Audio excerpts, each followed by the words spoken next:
Good. Okay. I'm going to call to order the December 15th, 2020 special planning board meeting. First item will be to call roll by audible. We have Christine Shea. Here. Janice Gomes. Here. Let's see, Amanda is not present. Rosemary. Here. Stu Hardy. Here.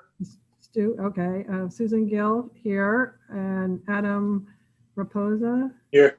Here, and Peter Vermonti. Here. Okay, excellent. Okay, and also attending tonight, we have Travis DaCosta as our solicitor. Joe Cardello from Steer Engineering is here. And Jennifer Siciliano is the town planner administrative officer present.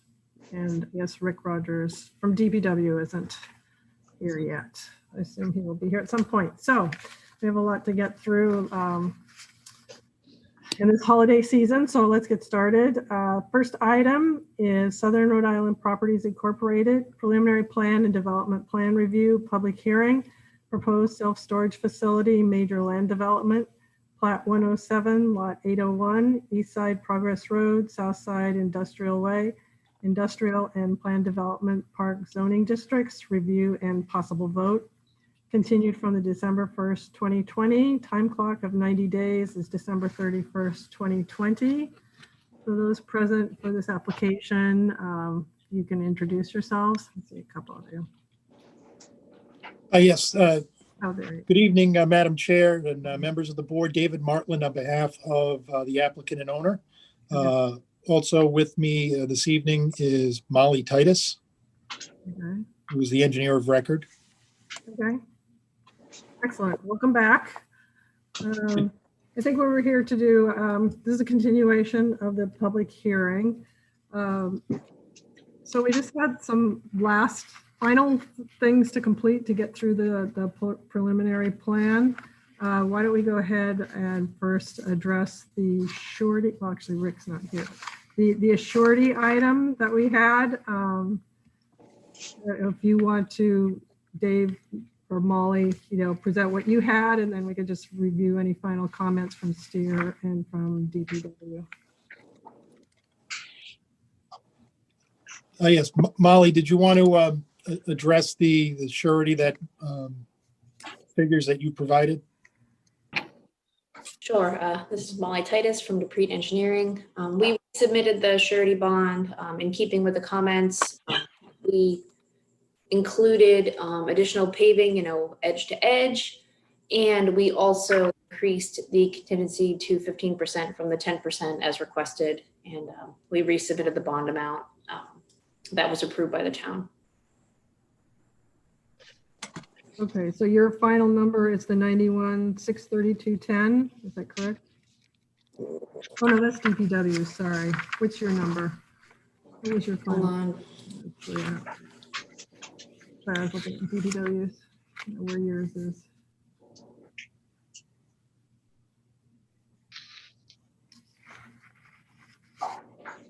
I believe that is their final number.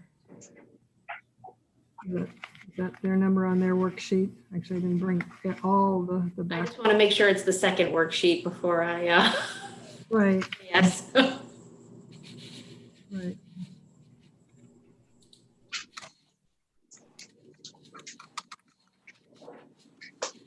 Worksheet dated November 17th. 91,632.10. Right. So, and then just a point of clarification. I didn't think that number included a curb to curb. I thought it was agreed that you didn't need to do curb to curb because it's only binder out there now. I think you're right. I went back and just looked at it. Yeah, this is the map. The quantities were maintained, but we did increase the contingency to 10%, to 15% from 10%. Right.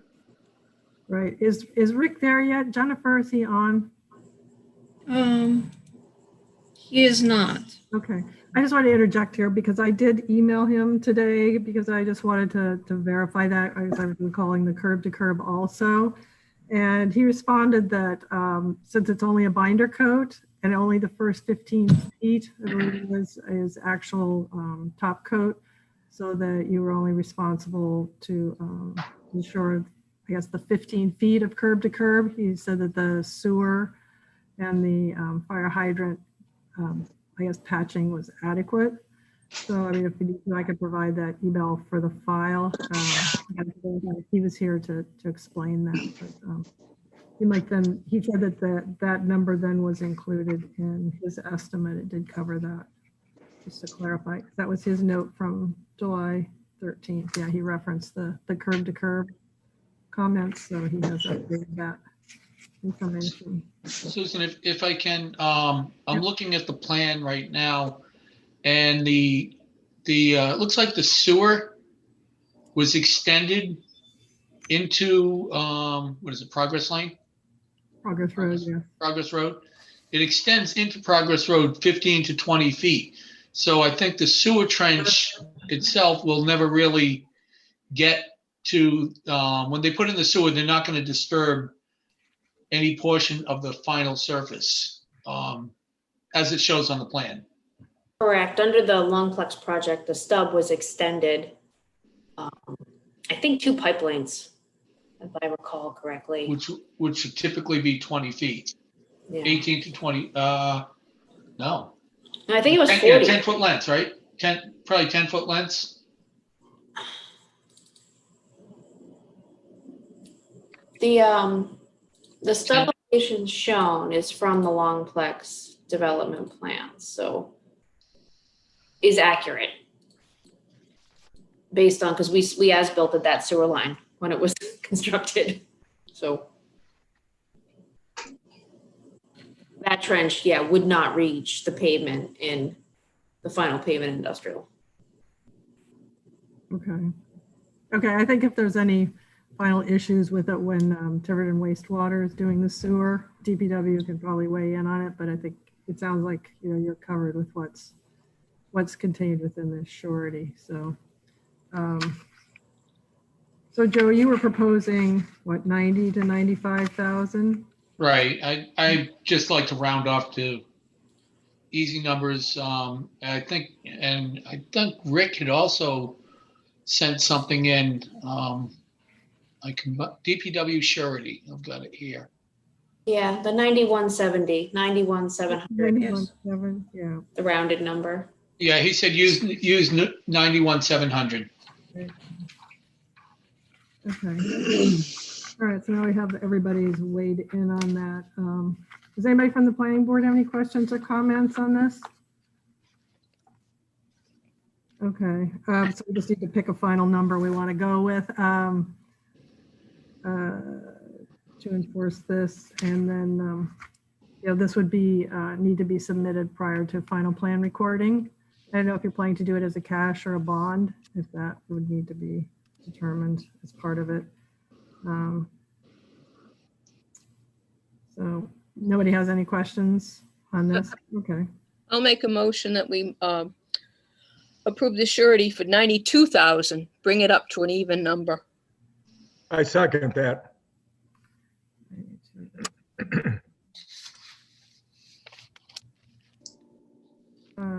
And will this be cash, or I guess we should agree on the terms of this surety, if it's going to, I don't know, Dave, or I guess Dave, you would be the one to speak to what the form is that you plan to submit this as?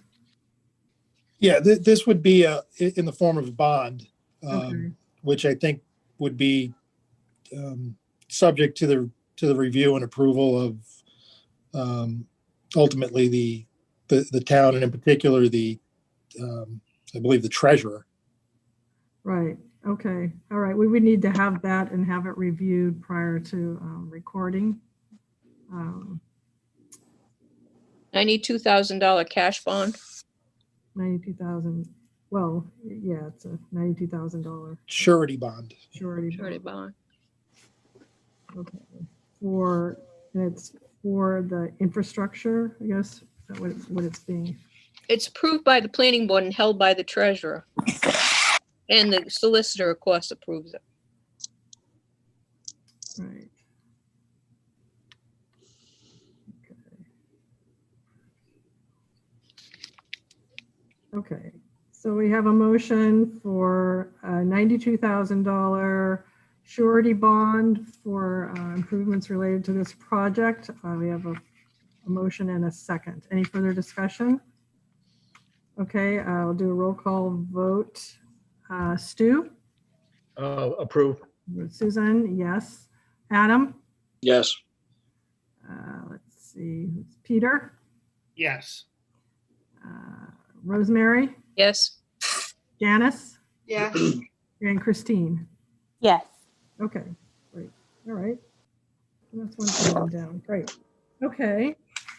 Excellent. Let's move on then to the legal documents that we needed to have to review. There are three of them. There's the maintenance easement, the stormwater system operation and maintenance plan, the landscaping, what's it called? Landscaping maintenance agreement, and the landscape maintenance plan. And now, Dave, if you want to comment on any of these, or Travis? Yeah, so we've submitted those documents for the review of the solicitor as well as staff. It's my understanding that they've had an opportunity to review those documents, and I think it's probably best to let them comment on their review. So, and I'm not, just don't mean to just kick the can over to Jen, but I know that Michael indicated that he did review it. From what I heard from him, he didn't have any problems with it and it was in good shape. Jen, I know you had a little bit more conversation with Michael about it, but it's my understanding that he gave it a green light. Yes, he did. And he gave me an email this afternoon that he did look through them and he was satisfied with them. I did not get some feedback from, but I don't know if I had to. Sorry, you're breaking up a little. You said you didn't get any feedback from Rick? No. Stormwater? But he was fine with the stormwater management plan. I just didn't hear about the landscaping plan. Okay. He did send, I'm sorry, he did send an email this afternoon, but I think it was after hours. Oh, okay. Oh, all right. Do you have access to that, Tara, to know what it was? Yeah. I do. I think I can.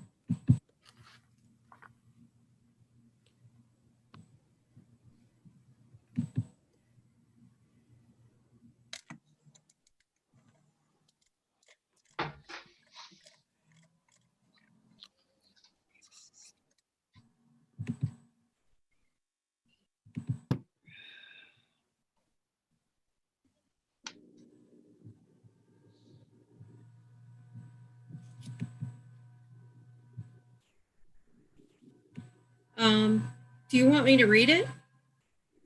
I'm just scanning it to see if there was anything. Stormwater facilities. Oh, there are a couple of changes there under the stormwater operation and maintenance. He recommends adding a line. And other than the above, the plan appears acceptable. So he did have a comment on the stormwater. Yes. Yeah. In the event of any component of the system malfunctions, inspections and repairs will take place as soon as practical. Right. So Wonder if that could be added to the final draft. Dave, I don't know if Dave's there. All right, Tara, you can take that down if you can just print that out then. Thank you. All right, Dave, could you add that to the final draft then? Yes, we can do that. Okay. I just had a couple of comments. One is for the maintenance easement. I was wondering if we could retitle that because I wasn't even clear on what that was. And it seemed like what this is the stormwater maintenance agreement. that goes with the operation and maintenance plan. I think that makes it more clear when it's a maintenance easement. It kind of leaves, it doesn't define very clearly. So I just look for clarity, and then it'll very clearly accompany the operation and maintenance plan when it gets recorded, if that's acceptable. Okay. And then I just had a question on the landscape maintenance. Just 1, 2, 3. So the 5th and 6th whereases that refers to the town and the landowner, and whereas the town requires a certain landscaping, I just wanted to understand if that's referring to the right-of-way parcel area or not, because I wasn't sure why the town was mentioned when if it's just the site, landscaping related to the site. Well, there is certain landscaping that is part of the stormwater facilities that could be construed as, the town requiring, because it's what has been reviewed and agreed upon. Okay. So there is a little bit of an interplay between just the regular landscaping as well as the landscaping that are a part of the swales and detention facilities. So. Okay, so this wasn't referring specifically to the right-of-way areas for future landscaping? No. Okay, all right, I wasn't sure. I'm not an expert at reading legal documents. Okay. And I thought the landscape maintenance plan was very detailed, but I think it's helpful if we have these things recorded when you record your plan, so that way we have a permanent place to always find them for future generations.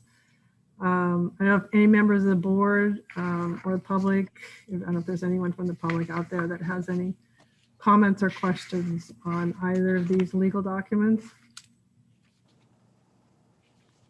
What did you want to name it, Susan? You wanted to change the name. Oh, to the stormwater maintenance agreement. I think that's typically how we've been titling those agreements. Okay. Rather than a maintenance easement. Could we incorporate the either the development name in the title as well? It's so hard to find these. It's down in the language, but. Well, usually then it's filed under that particular advantage storage. I think when you go to land evidence, when it all pop up under that heading, if you went to advantage storage, and then it lists all the documents that are recorded in that heading. So. As we're having a changing of the guard in that office, I didn't know if it would. Well, hopefully, this will get recorded the same time as the final decision and the plans. Okay. And then it would be all completely filled out then as well. So I think it's a matter of if the board feels comfortable with that the final draft will have the name amendment and then that item that Rick has proposed to be added to the stormwater maintenance agreement. Does anybody have any other comments or questions on that? No? All right. I think you've helped us persevere with this to get all these things completed. So I was thinking, what we could do is, do we have a motion to approve these legal documents for recording purposes as amended? I would make that motion. Okay. Okay. Is there a second? Second. Okay, so we have a motion and a second on the recording of the stormwater maintenance agreement and operation and maintenance plan and the landscaping maintenance agreement and. Well, they do. So what we'll do is go ahead and do the vote on this item then, if there's no further comments or questions. All right, Stu? Approve. Susan, yes. Peter? Yes. Adam? He's off for a minute. Christine? Yes. Janice? I'm sorry. Yes. And Rosemary Yes. and Adam. Yes. Okay, great. Okay, all right, great. So what we're getting down to now is, if any members of the board have any comments or questions on the preliminary plan as it currently stands. Okay. All right. So I think we're at the juncture that we're ready to go forward with this. The first thing I wanted to do is, because you did the design review under Article 20 for this project, is to comment on that and approve that before we approve the preliminary plan. The design review under Article 20, we reviewed the architecture, signage, lighting, landscaping, parking, and roadways. All design elements were reviewed and accepted by the planning board, and they are to be used in including location, colors, and materials as discussed at our public hearings. Landscaping plan does not include the abutting town right-of-way areas that were discussed, and any alterations to this area must be approved by DPW and the town council. And so with that, I think if there's any other comments or questions related to that, I believe that would be addressing the elements for design plan review, which I think we were pretty thorough with, which you presented a great amount of detail and information, and that we can move forward. So with that, do we have a motion to approve this design review under Article 20? Motion. That's due. Okay. Is there a second? I'll second it. Okay, is there any further comments or questions? No? Okay, so we'll go ahead and do the vote on this. Stu? Yes. Susan, yes. Adam? Yes. Peter? Yes. Rosemary? Yes. Janice? Yes. And Christine? Yes. Great, okay, got everybody. All right. Okay. I'm trying to remember. I think at this point, there's nobody from the public that wishes to speak on this. Jennifer, is there anybody out there? No one is Public raising their comment? hand, and it looks like everyone is just part of future Okay. actions. So at this time, I'll close the public hearing.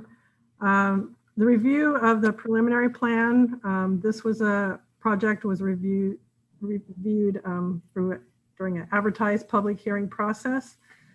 All state and local approvals have been received from DEM, the Tiverton Fire Department, North Tiverton Fire District, and Department of Public Works.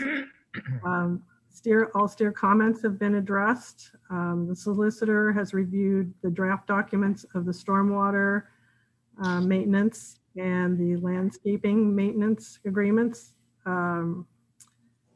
Let's see, and the surety has been reviewed and accepted. So at this point, the conditions for approval of this would be the things. Okay. Conditions. We still have an acceptance letter from Tiverton Wastewater that will be necessary, which is in your packet, that will be considered during part of the final plan that was just received. The final draft of all legal documents will be approved for recording, and the surety will be posted prior to final plan recording.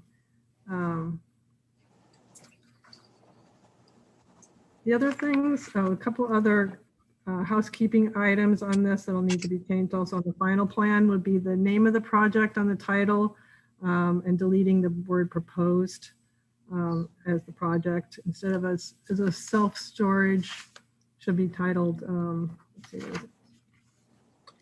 self-storage facility, we'd like you to rename it if you're going to call it advantage storage.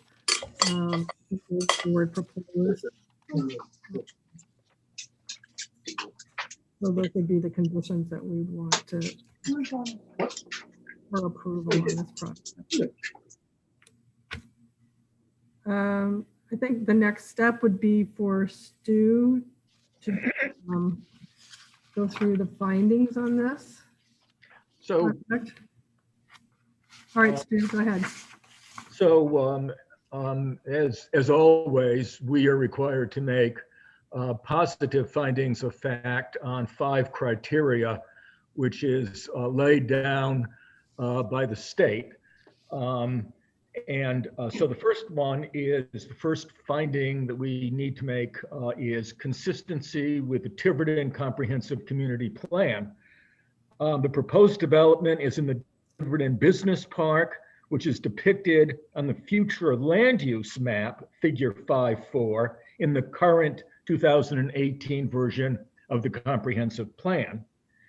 The land use chapter under section 5.5 entitled policies includes this policy, quote, support the diversification of the town tax base and increase in net tax revenue through non-residential development, including development of the business park, unquote. Also in the land use chapter, in section 5.5 policies, there's an action item, action number 6, which is, quote, support industrial and commercial uses that result in a net tax revenue and desirable employment opportunities and are compatible with the available infrastructure, unquote. Then we go on to the economic development chapter and take a look at section 10.6, which is entitled Business Park. And that section notes, and I quote, Tiverton has actively worked to develop its business park. Recently, Tiverton approved an overlay district to promote and encourage development of the 172-acre parcel, unquote. The chapter also cites a state report entitled, and I quote, Rhode Island Innovates, a competitive strategy for the ocean state. And that document identifies the Tiverton Business Park as a site suitable for commercial and industrial development. The economic development chapter also goes on to, under section 10.7, to include, quote, maximize the economic opportunities of the Tiverton Business Park, unquote. And action 3 under the economic development chapter states, actively pursue enterprises with the best potential for positive tax revenue, unquote. Therefore, the Tiverton Planning Board finds that the proposed development is consistent with the comprehensive plan because it helps diversify the tax base, will produce net tax revenue, and promotes build out of the business park, utilizing the existing road and utility infrastructure, with the sole exception of a sewer main that the developer will extend along a portion of Progress Road. Should we vote on each one of these 5 items, or should we take them all together? Yeah, take them Typically, all. we take them all together. Yeah. Is that good with you, Susan? Yes, yes. Okay. So the second finding is the proposed development in compliance with the Tiverton zoning ordinance? In a letter dated December 8, 2020, Tiverton Fire Marshal Lieutenant Daniel Murphy observes, quote, after reviewing the site plan, it appears that the development has met the fire department requirements with placing a hydrant at the rear of the structure and the location of the 30,000 gallon propane tank, a minimum of 50 feet from any building and property line. At this time, Tiverton Fire Prevention has no objections to this project moving forward, unquote. This statement is consistent with the Zoning Act under Article 1, Section 2A that identifies, and I quote, the public health, safety, and general welfare, unquote, as a purpose of zoning. The proposed development meets the criteria cited in both zoning article 4, section 19, which is planned development park, and article 20, development plan review. No zoning relief is needed for the 3.4 acre site or the building with the 28,600 square foot footprint, total gross floor area of 102,000 square feet and 9 parking spaces. The preliminary plan shows that all setbacks and other dimensional and use regulations have been met. And then it should be noted that some vegetative clearing has been proposed on town property within the industrial road right of way, and the applicant will seek approval from the town council for all work to be undertaken in this area. So the planning board finds that the proposed development is in compliance with the town's zoning ordinance. The third finding is no significant negative environmental impacts. So in a letter dated November 19, 2019, Molly Titus, PE project manager of Decrete Engineering, opined negative environmental impacts on the surrounding area. She noted that lighting will be dark sky compliant. A full planting plan will be developed to assure high landscaping standards, and the project will not create any significant amount of noise, smoke, dust, fumes, or other noxious gases. She also stated that a soil erosion and sediment control plan has been approved. On behalf of the applicant, Decrete Engineering has submitted a stormwater system operation and maintenance plan dated November 19, 2020, as requested by the board.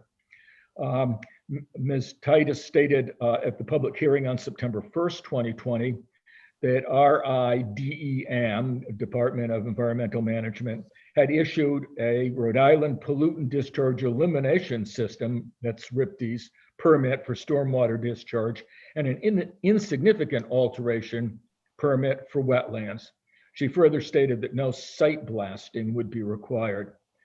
A letter from Robert Ouellette, superintendent of the North Tiverton Fire District, dated January 3, 2020, stated that there is adequate water volume and pressure to serve the estimated usage of the proposed project.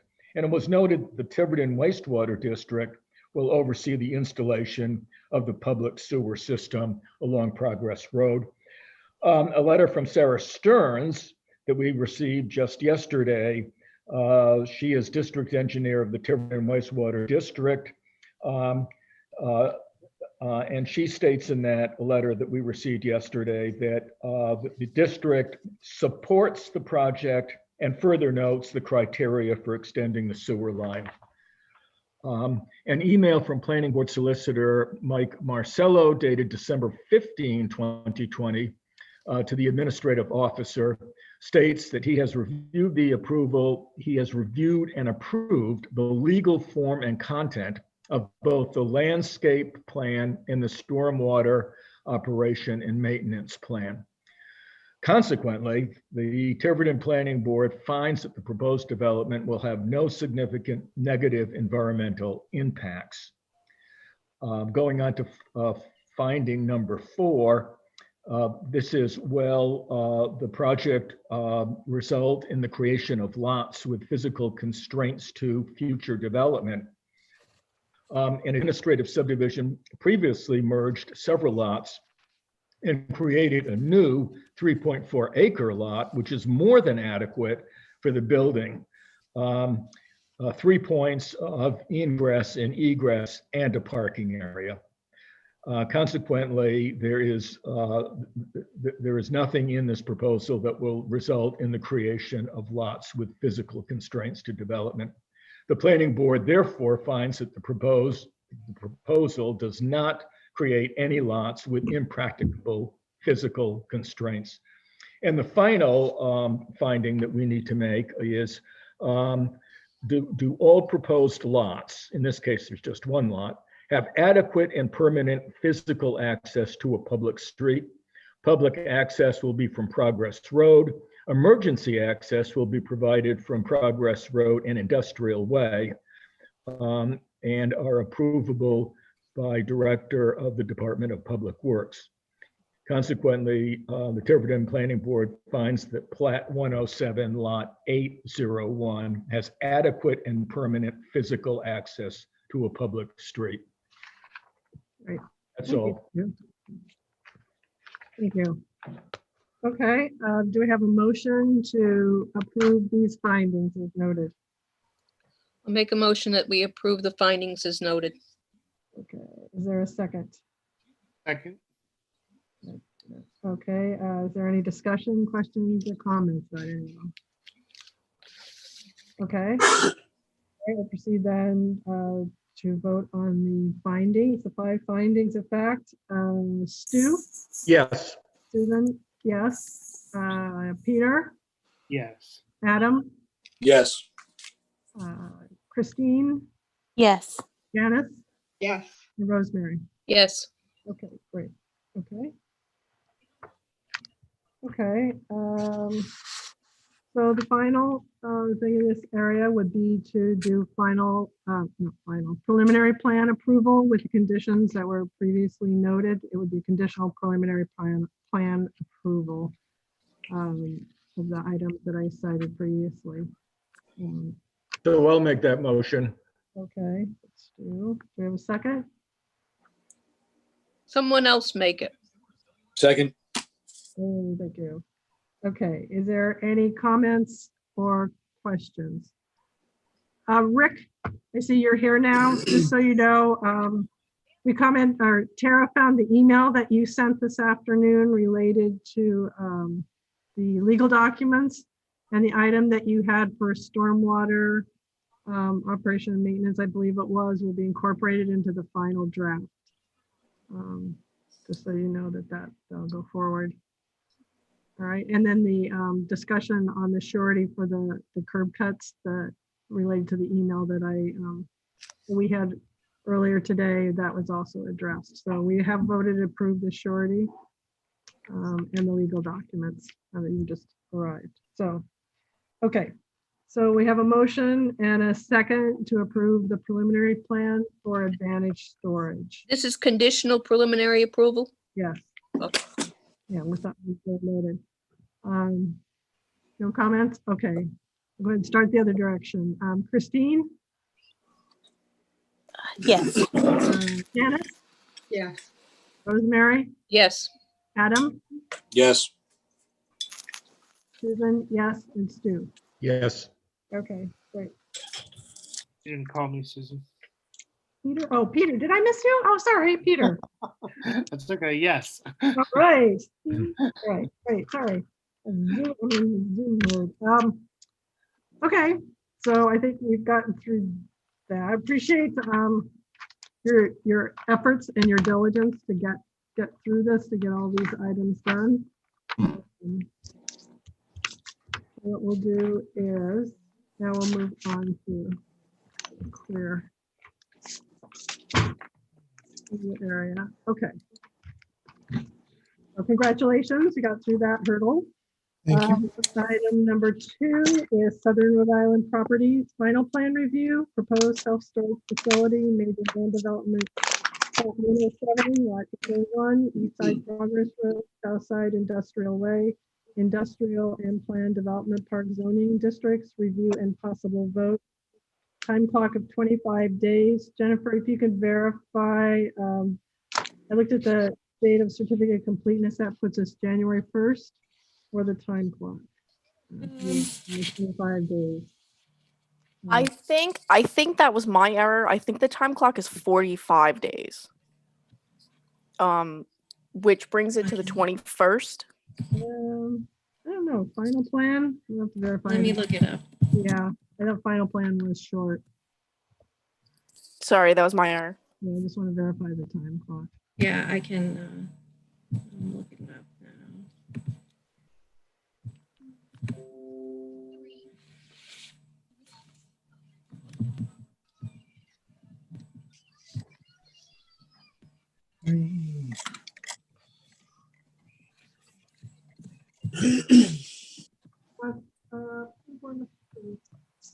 Oh, right. Sorry, I was just. I believe it's- Yes, ours is Yeah. 45 days. To do the certificate of completeness is 25 days.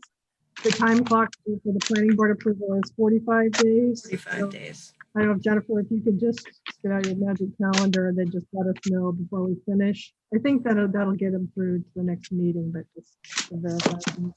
Expires. Yes, so That's January 21st. January 20th. Okay, January 21st. Okay, January 1st. Oh, that's good. Thank you. Okay, so are the same people present, Dave and Molly? We would send two applicant people here for the final plan. Introduce yourselves again for the record. Yes, thank you, David Martland on behalf of the applicant. And with me this evening is Molly Titus, who is the engineer of record for the project. Okay. So Molly, if you want to go ahead and just go through the final plan. There are a few things that. Oh,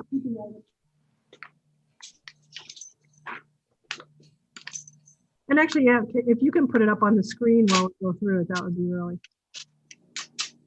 helpful.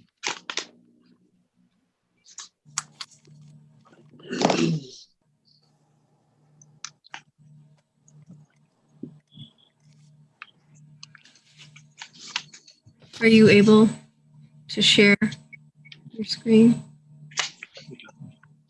Yeah, I guess Molly or Jennifer, whoever can do it. I just think it's easier as we go through it. Everybody looking at them.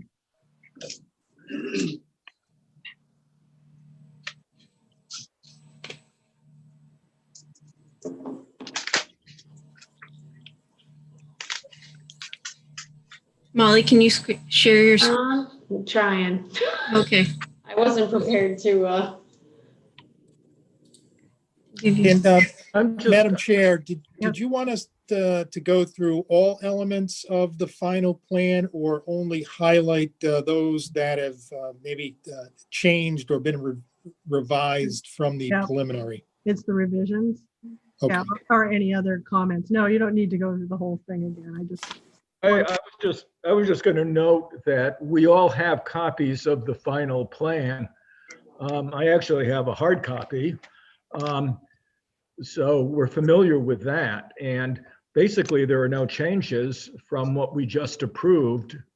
The preliminary plan and the final plan are virtually identical. Don't forget about the dogs and the cats in your couple of choices. All right, well, why don't you go ahead and start, Molly, and then if you can get it up on the screen, that would be helpful. Not everybody has their hard copies. I see four sets are still here in Town Hall. yeah, I mean, I can share. I just like said, there were no revisions to these plans. So it's preliminary. We, all the comments were incorporated as part of the preliminary approval. For the final plan, the title block was switched over and the supporting materials were supplied. But there weren't any plan revisions, so. Okay, because I noticed that Jennifer had some comments on her certificate of completeness, so those need to be addressed on the final plan for recording. I don't know, Jennifer, if you want to go over those. Let me see. They'll need to be changed before recording. Let me see if I can find it.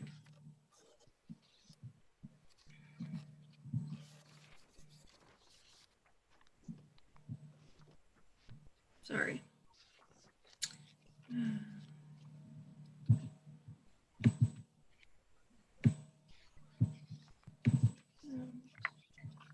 So while Jennifer is looking for the little loose ends that still need to be tied up, I just wanted to remind everybody on the board that it's been our long tradition, since we cannot put conditions on final plan approval, what we have traditionally done, and we do it almost every time we do a final plan approval, is to vote to give the AO and/or chair discretion to double check any loose ends, any little typos, any minor items that still need to be cleaned up prior to recording of the plan.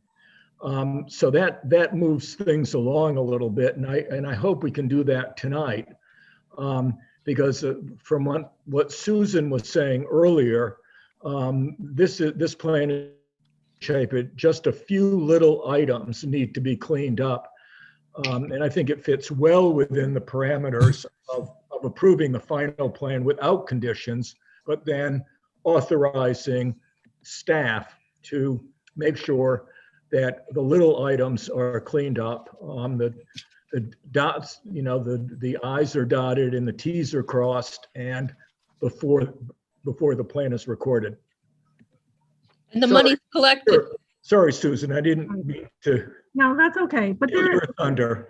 well, the one thing I wanted to bring up while anybody's looking, oh, she found it. Sorry. The Tiverton wastewater letter that came up.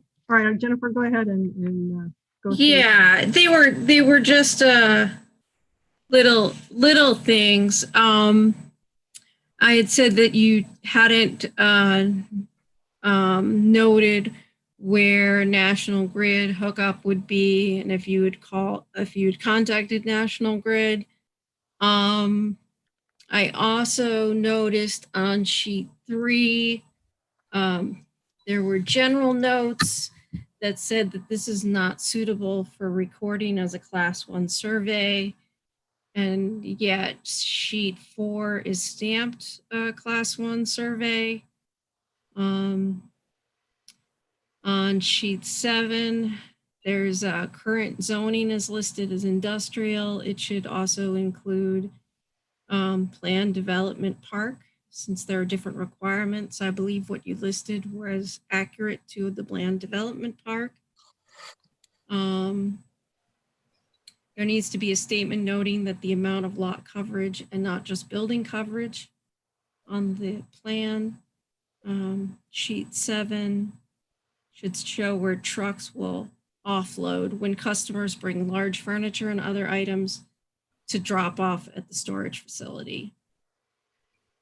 And then I said the plan needs to be reviewed by the following before planning board approval, and the North Tiverton Fire District Water Department has given their input. The fire marshal has given their input.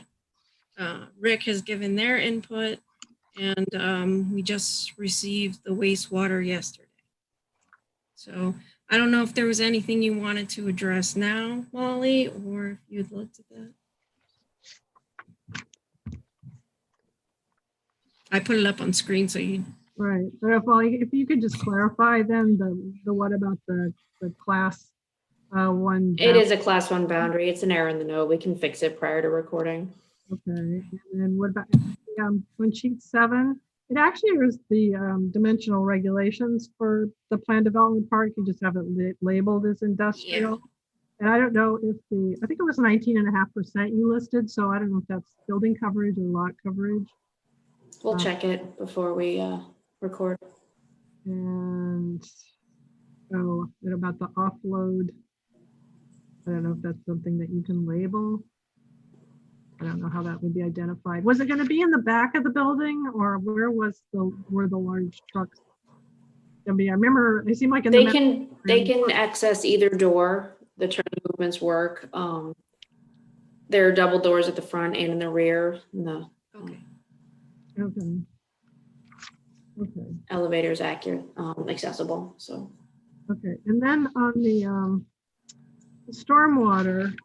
Not the stormwater, the wastewater. I had questions about items 3 and 4.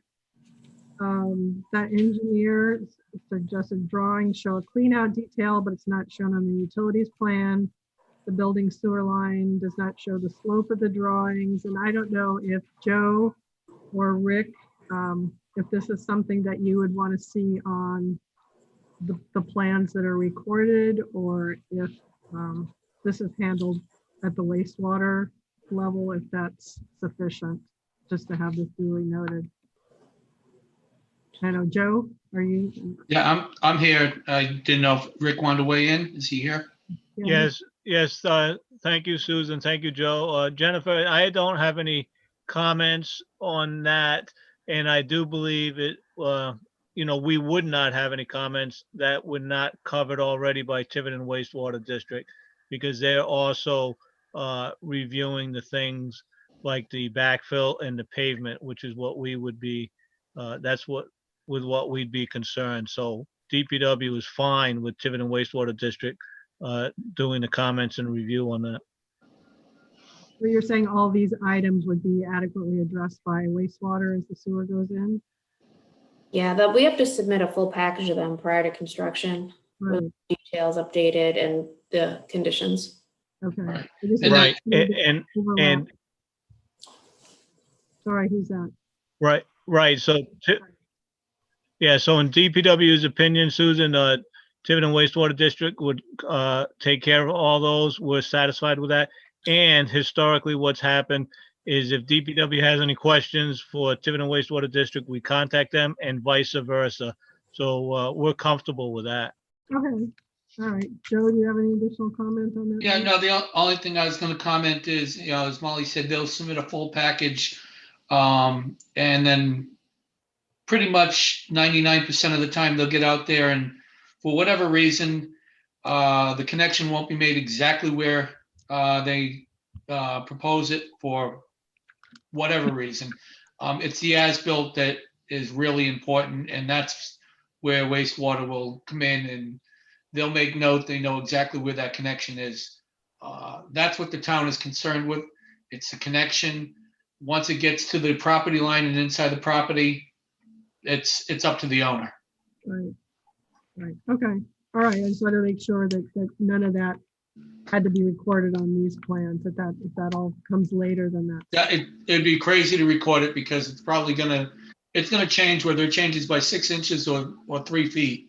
Yeah, It and won't we'll be be exact. required to submit an as-built after this construction of the main, so.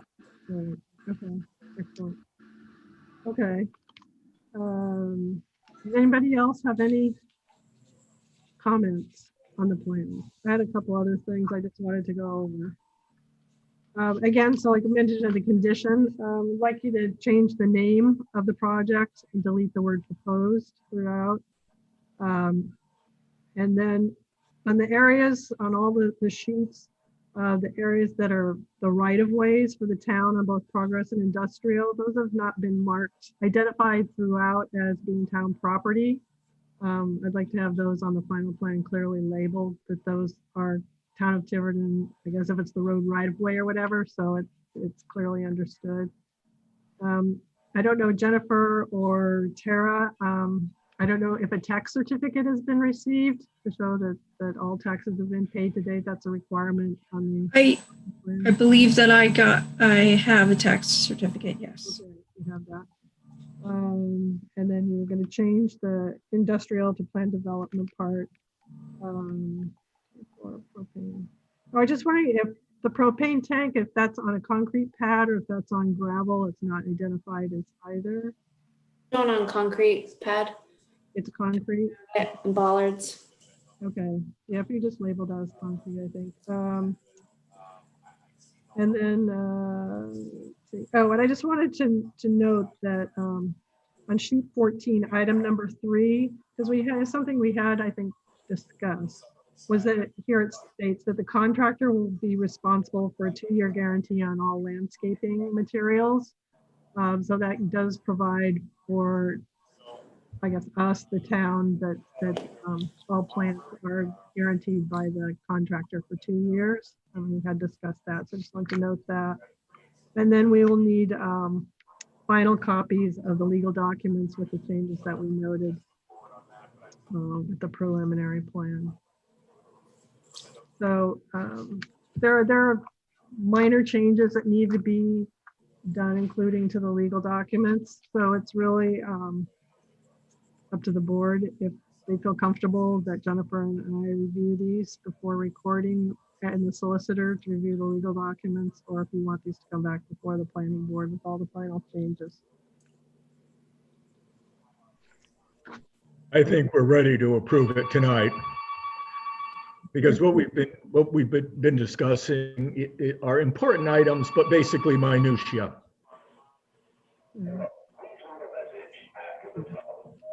Okay, so if that's the case, if nobody else is going to weigh in that they have any heartburn by going forward with this, for the final plan review, just let the master plan and preliminary plan were both reviewed under public hearing parameters as advertised and were conditionally approved. The design review under Article 20 has been approved. DEM, Fire Department, North Tiverton Fire District, DPW, and Tiverton Wastewater have all evaluated this project, and it's met the requirements and standards. STEER has reviewed all the plans and has approved the engineering details. The surety has been approved and will be submitted at the time of recording. And draft legal documents have been approved, reviewed and approved, and will be recorded at the time of the final plan recording. I think what we've done in the past, what we can do after all this is, since we just did the findings, is we can have a motion to adopt the findings that were just reiterated under the preliminary plan. So if everyone is okay with that, we could have a motion to approve the findings. Is there someone that would like to make that motion? So moved. Janet? Okay. Is there a second? Second. Who is that? Peter. Peter. Okay. I didn't see your yellow box. Okay, so we're approving the five findings of fact that were just listed under the preliminary plan. Are there any other comments or questions? We'll take a vote. Okay, Christine? Yes.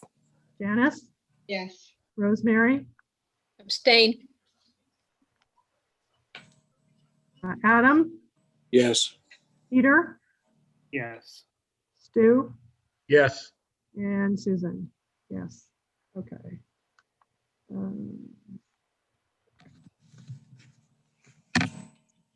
And then we have a motion to approve the final plan. Should we make a motion to authorize the AO and the chair to make sure that the loose ends are all tied up before recording? Or can we go directly? I guess this is a question for Travis. Yeah, I don't have a problem with that at all. Certainly if it's something you've done in the past. Yeah, we tend to do, Susan, I think we tend to do this. We tend to make we do a motion so that the planning board authorizes. So I would make a motion to authorize the AO and the chair to make sure that all of the items that were discussed earlier by Jennifer and Susan are addressed properly before the plan is recorded. If I may, Stu, I think this sets a bad precedent. I have not been in favor of this type of action. I think it's, to me, personally, it's a conditional. And I don't think, but that's just my opinion. Okay. Is there a second? Thank you, Rosemary. Is there a second? Adam? Is that Adam? You were seconding? Okay, so we have a motion and a second to approve these plans with review by the administrative officer and planning board chairman and solicitor of legal documents prior to recording. Go ahead and do the vote. Stu? Yes. Susan? Yes. Adam? Yes. Peter? You're muted. Yes, sorry. That's all right. Rosemary? Abstain. Janice? Yes. and Christine. Yes. All right. All right, congratulations. There are just the two last items to know is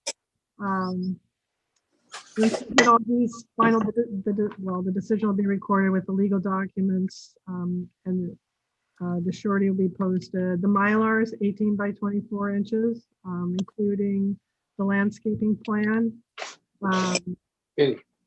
And then once you're all recorded, we'd like you to schedule a pre-construction meeting with the administrative officer. And then once the project's completed, as-built to be performed. So, Oh, any other Thank questions? you. And no, I appreciate all the time that the board has put in on this. You've devoted a lot of time, and you were very thorough. And I think you've done a great job in laying out the decision as well. So we do appreciate that, and we'll continue to work with the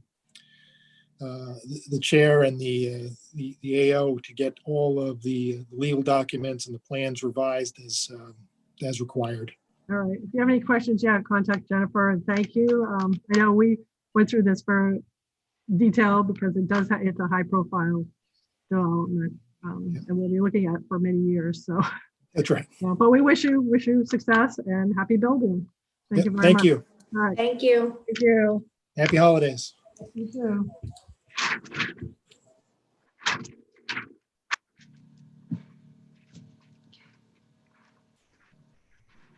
Oh, just a second, my pen's run dry. Let me grab another pen.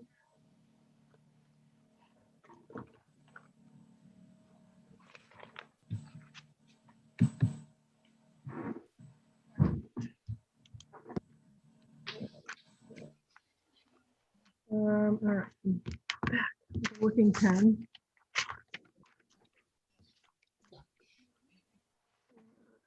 Next item is item number 3.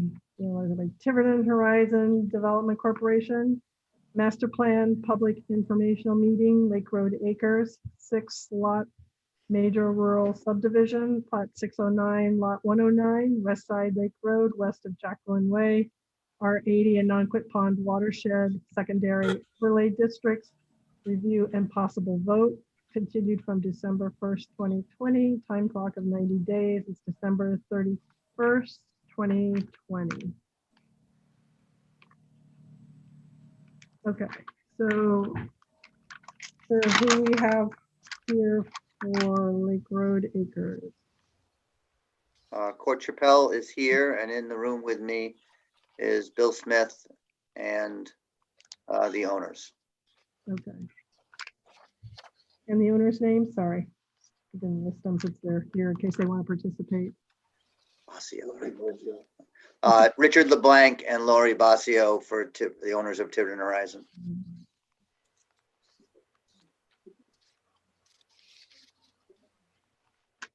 Okay. So this is a continuation of the public informational meeting. And I guess what was it that you wanted to discuss tonight, Mr. Chappelle? Yes, so let me give you an update. The last time we were here, when the meeting needed to be continued for reasons that had nothing to do with all of us, I had let you know that there was a plan in the making to convert this, if you will, to a rural compound. As you know, it is a 6-lot. It began as an approval of a 12-lot subdivision, 13-lot subdivision, I think. And then it went to a 6-lot, still a major rural subdivision. The plan now is to convert it to a rural compound, and it will only have 5 lots. And I'll explain why. The rural compound does not require common open space, but the others do.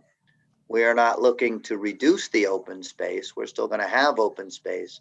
But the problem with common open space, when has represented the developer is keeping the largest lot and having a horse farm there, is that those other lots have to have a common ownership in the high liability horse industry.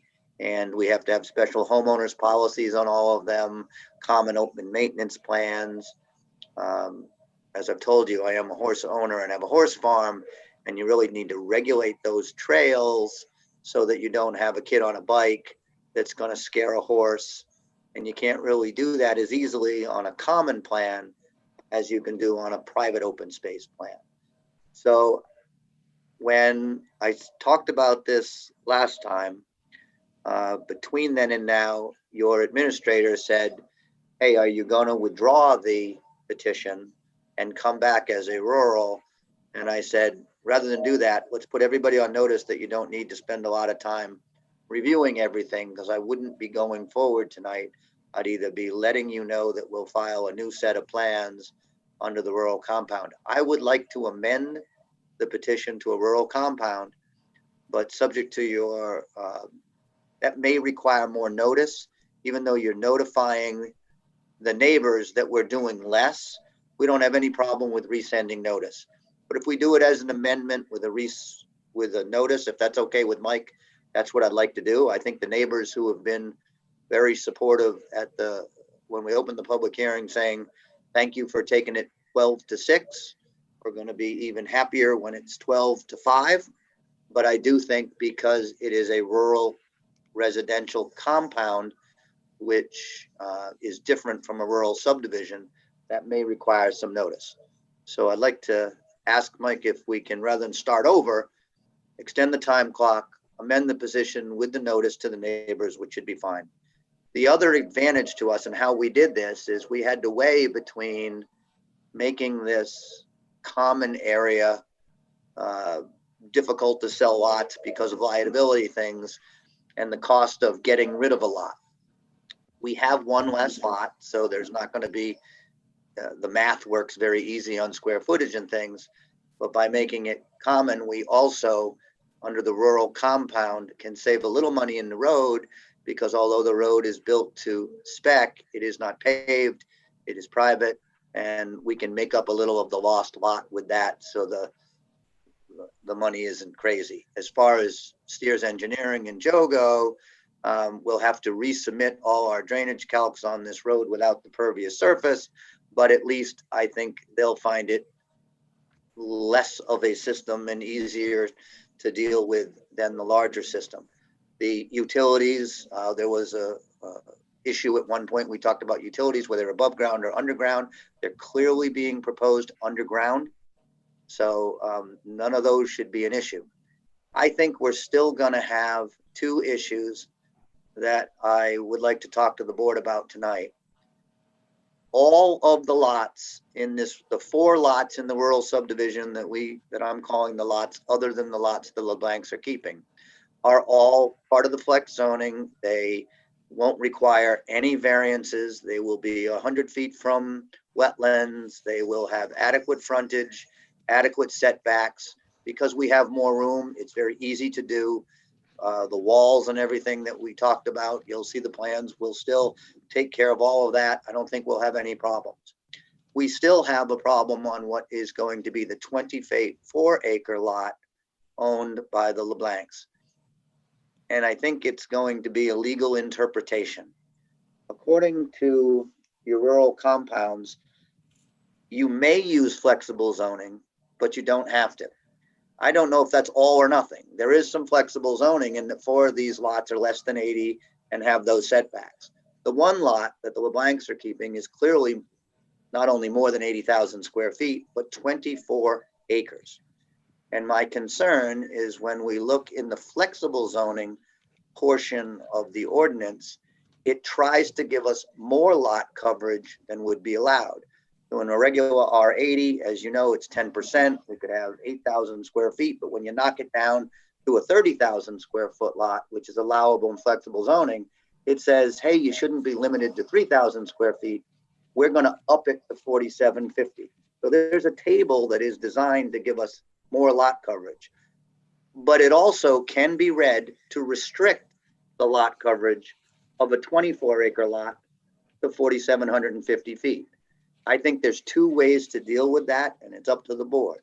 One is to send us to the zoning board at conditionally approve us if we get that far, and send us to the zoning board if that needs to modify the 4750 with your blessing that, in my opinion, it wasn't designed to do what it's doing to us. The other is, and it's maybe a fairly narrow reading of it, Mike, but it says in a rural compound that we can use flexible, but we don't have to. So if we read that to say we're not using flexible on the big lot, then that lot should have conventional setbacks, and we are prepared to meet the conventional setbacks. It will have conventional frontage, and we can meet conventional frontage, and it would have conventional lot coverage, and we wouldn't need a variance. But I think that's ultimately an interpretation of your ordinance, and it looks towards precedent in the future, not whether what's right or wrong in this case. And I think that's why that goes to Mike, but he can look at it between now and the next hearing.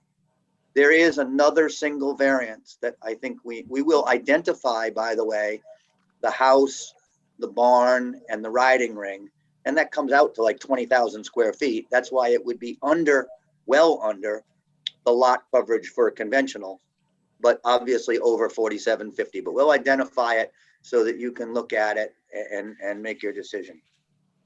The other single thing that we are going to be requesting a variance on is that under your subdivision regulations, under a rural development, we're supposed to be 100 feet from the wetlands.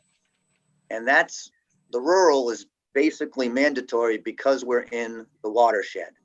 All of the wetlands that are in the watershed, we need no relief from. All of the wetlands that are contiguous in the watershed, which are all of the wetlands to both the north and to the west, and we don't need any relief on the 100 feet. But there is a wetland that is away from the watershed, is not contained in the watershed, and is to the south of the property and only in the area outside the watershed where this house is going. That would normally, if it wasn't a farm, have 50-foot setbacks, not 100, that we can live with. For those of you that know farming and fair farming, we actually, as a farm, can encroach into that buffer more than that. We don't need to go more than the 50 on a conventional. But I do think, again, that takes a legal opinion on whether or not the restriction of 100 feet mandated by the watershed is going to handle, it is also going to be applied to a wetland that is not in the watershed nor runs into the watershed. I think that's a legal opinion. If the legal opinion is we don't care what way it goes, because it's a residential development, we think the 100 should apply, I understand that. And then the next question is that something this board can vary? And would we vary it in this case based on the fact that it is a normal wetland and not a watershed wetland? So if I've explained it carefully, I think other than that, this is kind of a no-brainer. We have a very large piece that you approved as 13 lots. It's now 5. It just makes sense on a lot of levels. You're still going to have, we're not trying to eliminate that common area open space. Remember that this 27 lot or 24 acre lot of LeBlancs by definition will be marked no further subdivision, because that's what happens when we utilize the residential. So we can still give we're going to make the entire area in the watershed part of open space, if you will. It'll be privately owned, but it will be trails and limited from buildings and kept in its natural state. All of the things that it would have been done if common owned, just independently owned. And again, I think you all understand why that may happen for purposes. So I think it's easily going to meet our criteria about comprehensive plan and intent of the ordinance. But I do, sometimes we have round pegs and square holes, and I do think we're going to have to get through those couple of issues, either with a legal opinion or a variance. And ultimately, we just think we'd like to have the approval and we'll apply however you ask us to do it. If that makes sense. That was a lot. I know. So Well, the first question I think is, can we amend the petition to a rural and pay to re-advertise without necessarily starting from the beginning? I think that's our first question. Jennifer? So if you had a minor, a residential compound, you wouldn't need a master plan, Correct. which is what you're doing now. But we don't need one, but we can have one, right? You can. Right. So You can. I don't want that to be in the tripping part. You get to see this as many times as you need to see it. I've learned that from Tiverton. You're going to see it as many times as you need to see it to be happy. Whether my clock, no one's shoving a clock at you, right? So we can do that for master. If we're very comfortable after master, I will probably ask you to entertain that a preliminary and final may be done in the same night, if you're comfortable with it, because we've seen it so many times. But that's for another day. So I'm okay with an amended application as long as it's with notice, because it does, I think that's just the fairest way to handle it. Yeah, I don't know. I think you've gone from a major subdivision to a minor subdivision. And those are two distinct applications. And it would never do it backwards, because a precedent to go minor to major, I certainly understand. But there are at least other communities where if I come in a zoning board and ask for a 30-foot variance and change the house to a 20, I don't have to re-advertise because I'm seeking less. It is less intensive and it is with notice. It's not like there's no prejudice to the butters. They're getting notice. So are you going to submit a revised plan as an amended preliminary plan? It's just on the application. It's just going to say amended application, and I'm going to pay then whatever I'm asked to pay for re-notification. And it'll look like to me, the notification is going to look exactly the same as we would notify for this project. It will just say amended from a major to a rural compound on it. And other than that, I think it's the exact same document. But we'll have one less house, one less lot, right? But I have a question. Well, yeah. The size of the 4 other lots, what are they going to be? You're in an R80 zone now. I mean, the intent of the rural residential compound was to have all of the lots have access to the open space. Well, the And difference. it was a Okay. bonus for the owner. Well, the difference, so I'm reading now from your rural residential development. So In rural the subdivision or the zoning? I am reading in the zoning at first, okay? Okay. So what it says is that a rural compound is only allowable when we're only doing half the density that would be allowed in a regular. But that no common open space is required, but may be provided. So it clearly is directly on the ordinance that a conventional could have been 14, 15 lots or whatever it was. We actually approved on this one 12. And now obviously half of 12 is 6 and we're at 5. So we clearly meet the criteria of less than conventional. So what the rural is not really about the common open space. The rural advantage, if you read it, is to minimize the pollution and impact, and to minimize impervious surfaces, and to reduce public expenditures for infrastructure and maintenance. So all of those are going to be exactly on point. This, unlike the other road that's public, is private, maintained privately by the homeowners association, has no pavement, therefore less impervious surface, but is built to town specs. The deeds have to say they're on a private road. Homeowners association has to say, hey, homeowners, if you don't keep it open for fire departments, the town's going to do and bill you. It's all of the things in the ordinance that I think, cover the town. The compound actually has a little bit, the rural subdivision, I can have as many lots, but they want some open. So I think it does meet the intent. So you're saying that lot 6 will now incorporate open space 2, and that will be all one lot, but it'll be deemed as permanent conservation or open space for that lot. Well, it's now lot 5 because Oh, lot 5. the area that took up lots 1 through 5 is now only 1 through 4. So those lots are obviously bigger, which is good. Those lots obviously can be 100 feet away from the building envelopes, can be 100 feet away from the wetland that is in the watershed. They'll have all of the criteria of no variance whatsoever. The big lot, we don't have to have open space, but the truth is we have open space and we don't care that you call it open space. And we think the natural open space line is the watershed line.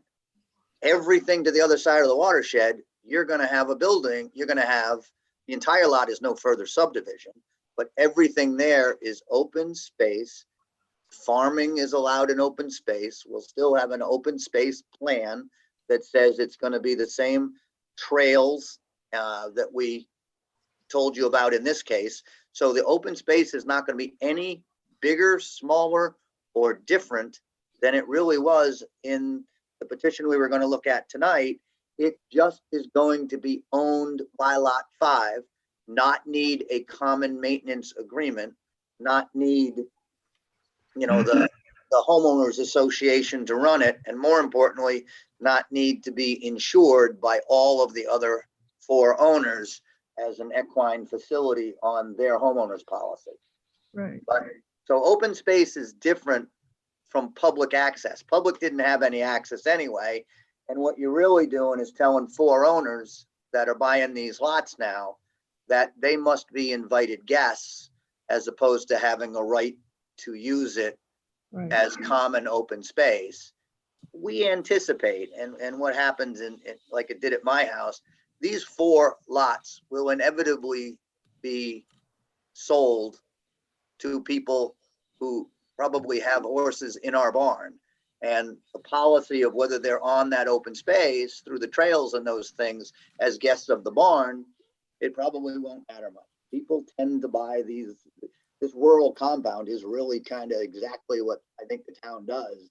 This is all 5 of these lots will probably, have the allure. The allure is that I'm buying on a horse farm and I can keep my horse next to it. At the risk of being a little abrupt here, I think we're getting lost in the weeds, and I think we're way ahead of where we should be. I think that Mr. Chappelle, first of all, needs to know if the planning board supports Mr. Marcello's ruling or judgment that this can be an amended plan rather than go back and start from scratch with a brand new plan. I think in the interest of moving this along and the fact that we are all pretty familiar with this piece of property, we've had a site walk, we've been discussing it for quite a long time, and it had been approved several years ago as a subdivision. I certainly feel that I certainly support the amendment to make it a little cheaper and a little easier for the applicant to move forward. Mr. Chappelle also raised 2 other issues. The wetland, for example, is an issue that we've dealt with quite recently at Cook Farm Solar, where we had an isolated wetland and a road that encroached within the 100-foot setback. And we resolved that without any difficulty. So I think we can resolve the other issues that Mr. Chappelle brought up tonight when Mr. Chappelle comes back to us with an amended plan. That's the time to do it, not tonight. I agree. Tonight, we don't know what the hell is going on tonight. I know. So And we're just wasting our time. So I'm just lobbying, Stu, but you're absolutely right. That's all. I think probably we should make a motion and again, I'll defer to Mike Marcello on this, but I think we should make a motion to approve the idea of an amended plan, just to make it clean and just to make it very clear for the public record that the planning board does support a simple amendment to the existing plan. Despite the fact that we're going from a major to a minor. I like the idea of going from major to minor. That's fine with me. So I would make that motion that this can be an amendment rather than requiring the applicant to start from scratch. With notice, Mr. Hardy, please. With notice. But yes, exactly, with notice, exactly. Thank you for reminding me of that. So that would be my motion. Is there a second? I'll second that. Okay. The only last comment I had is when you're talking about the flexible zoning, I would say when you draw that up, I don't interpret the subdivision regulation as saying, because I know this does come up and people try to really make it work so they want it to work for them. But I don't think you can incorporate, if you're going to use flexible zoning, you got to use flexible zoning on all the lots. It seemed like what you were proposing was to use conventional on the big lot and flexible on the little ones. I think it's an all or nothing. I think Again, when you start hybriding everything, I think it's just really bending a lot of the. And I tried to present it to you in a way that it was obvious that that is a choice that reasonable people can differ on, and pointed out that it was different. And if that is what the board does, we'll address that next time. It will just now be up to Mike to tell us whether or not this board can vary that, or whether this board needs to send that to the zoning board to request to vary that. And then that's fine if we go to the zoning board. I would just ask, like we do in all cases where the planning board has to refer something to the zoning board, that please send it with either your blessing or either, hey, don't do this. But I don't think I'm out of school, Mike. Is that right? That those would be the two choices? So I'm prepared to give you tonight whether planning board regulations say. I'm glad you flagged them for me, and I can. Right, that's what I was trying to do. While you're submitting a new while you're submitting an amended application, I can have a conversation with the planner and the chair of the planning board to go through those issues. So I haven't looked at the statute for that purpose. So. And again, because I've done Mike's job, that's exactly what I was trying to do, is flag it so that he doesn't have to do it on the spot. Appreciate that. It would have been nice for you to flag it for us too, Court. Well, I think you gave an excellent overview tonight, but it's a lot to be thrown at it. If one thing for clarification, before Bucky wanted a public road, now you're saying it's a private road. Well, I think the rural compound calls for a private road. It has Okay, to be. Yes, some of private. it does, but as part of the rural residential subdivision, and we haven't gone by it, but maybe you want us to say, you're supposed to do a comparison of a conventional versus a rural. With the application, we will draw that up. Right. And I don't want you to take what I'd call judicial notice in a different room. No, but no, no. You approved the 12 lot subdivision. That's reneged. I know that, but Okay. But this is really just a drawing to say, had we gone conventional, we could have done 12. Right. That's just, can we draw an ugly, long, expensive road weaving around the wetlands and get adequate frontage and 80,000 square feet? If we can get 10 of those lots, then we can do 5, and only then. We will be prepared as part of the application to show that drawing to you, to show that we can do that. Yeah, it's a bonus density for the Right. owner to get those, lots. And I see where you're coming from, but it's a lot to throw at us tonight, but that's my personal opinion. Bucky said you can handle it, but as part I of can the handle Bucky. as part of the application, I will try to put something together saying the issues as I see it. which will have at least in your packages, because I think it's an issue about the 4,700. I think it's an issue about the 100 variants. And I think it's clearly always an issue that here's a map showing that we could have a 10 lot subdivision or a 12 lot subdivision. So we even fit under as many as 5 in rural compound. If we could only get 4 lots on a conventional, our rural compound's 2. That's because we only have half density. Right. So we're comfortable we can have that. I wasn't trying to throw it at you tonight, just saying that it's coming. Okay. And that's why if we leave it on for master and you get that extra chance, whether we need to come for master, we don't have any problem with that. That's why I'm apprehensive about saying amend or not amend to myself.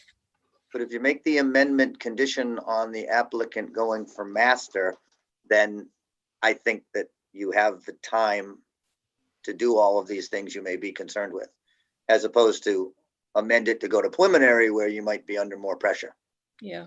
if that helps. And all that is that with the notice preventing prejudice, there's no secrets here. Everyone's going to get notice of the change. So Right. Okay. I want to remind you that a 5 lot subdivision requires a affordable housing lot. And if you want to do a fee in lieu of, it would be at the land stage. Okay. So just, We may make lot 1 draws itself as an affordable lot. So we may just be using lot 1. It also, there's a cistern if it's 3 or more. I don't think it changes much of what we have done because everything is 3 to 5. It's 1 cistern and, so I think we still have an affordable, we still have a cistern. We still are prepared to give you all of that. So I don't think it changes much other than that common open space that had a maintenance plan is now a common open space just on Bucky and Lori. I think that's the biggest difference, to be honest with you. Okay. All right. Yeah, there's still a lot to consider. It's a puzzle to solve. But we do have a motion that you can do this as an amended plan from a major to a minor 5 lot subdivision. And we have a second. So if there's no further comments, we'll go ahead and vote on this.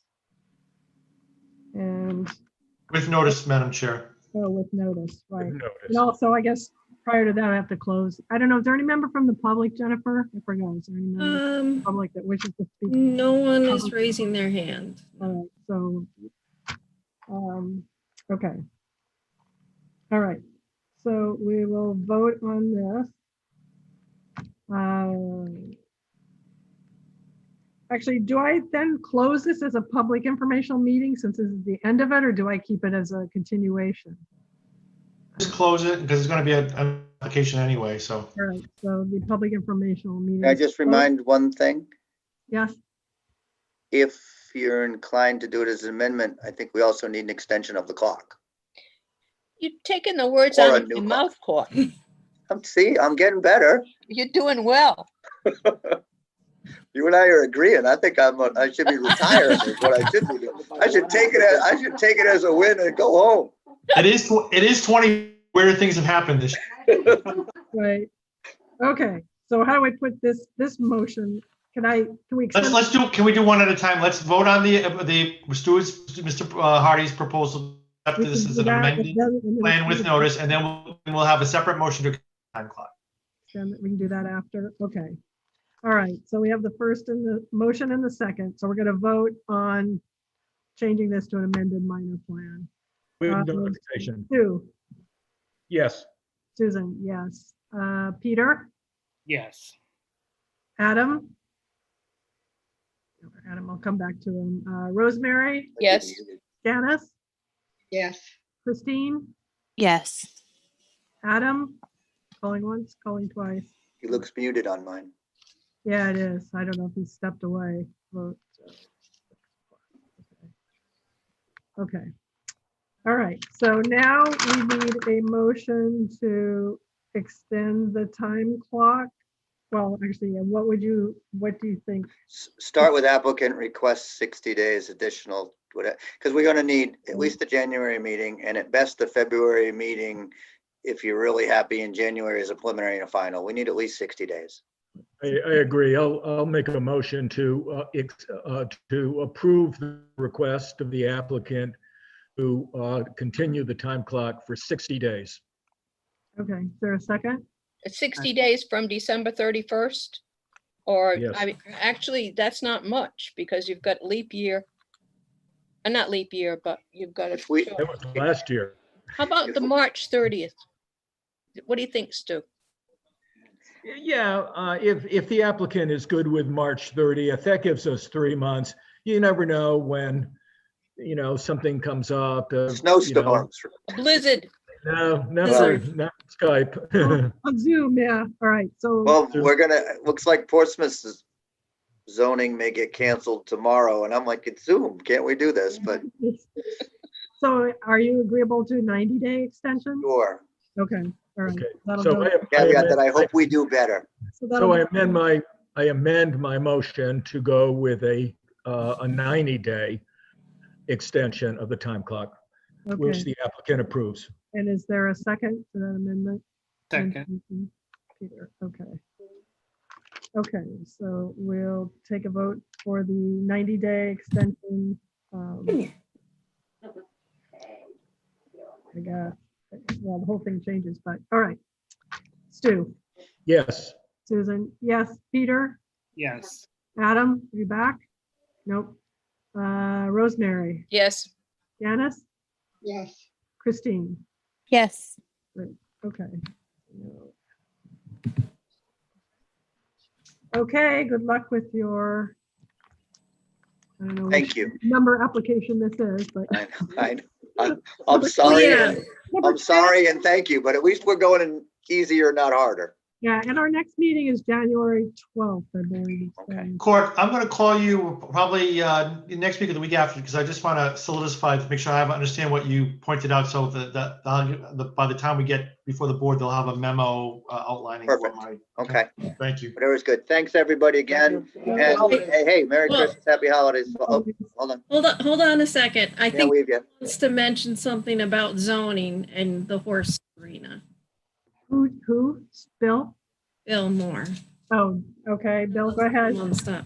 So I know you don't have the real plan, but I wanted you to take this into consideration as you devise your real plan for the 5 lots. A riding stable arena does require a special permit from the zoning board. Unless you feel that does not apply. Okay, I'll address that if it's okay with Mike as well. I'm kind of going from memory here, but I did do both Majorca Farms and another.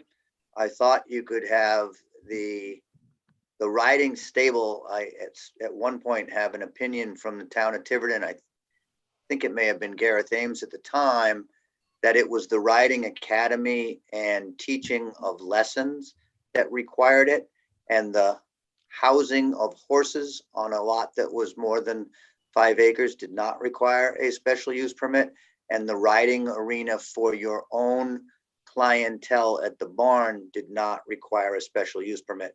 But if it was going to be a riding academy, or that you were going to rent that out as a separate unit, then it did.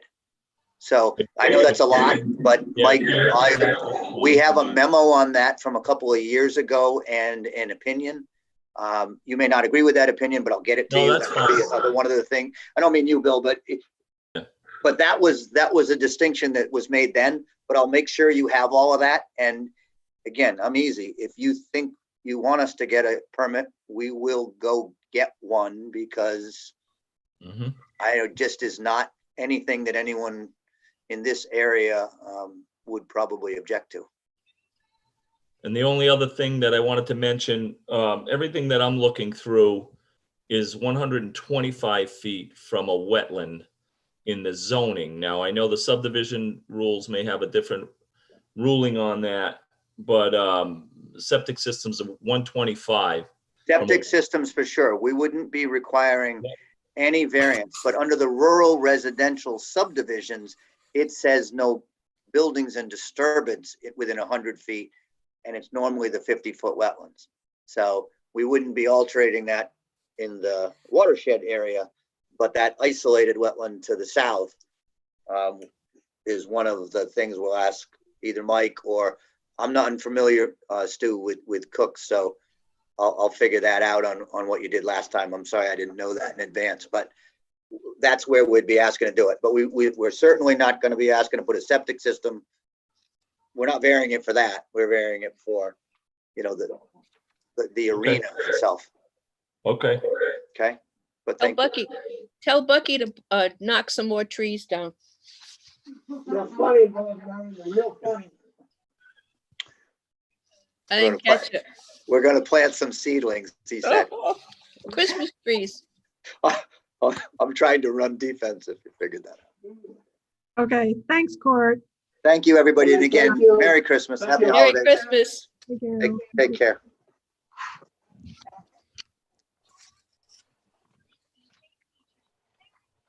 Okay. On to item number 4,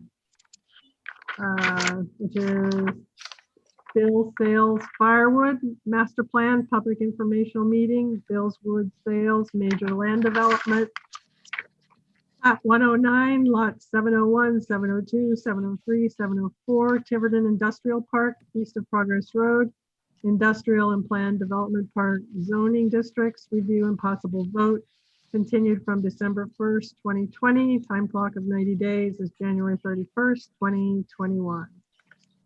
So who we've got here for this item, introduce themselves.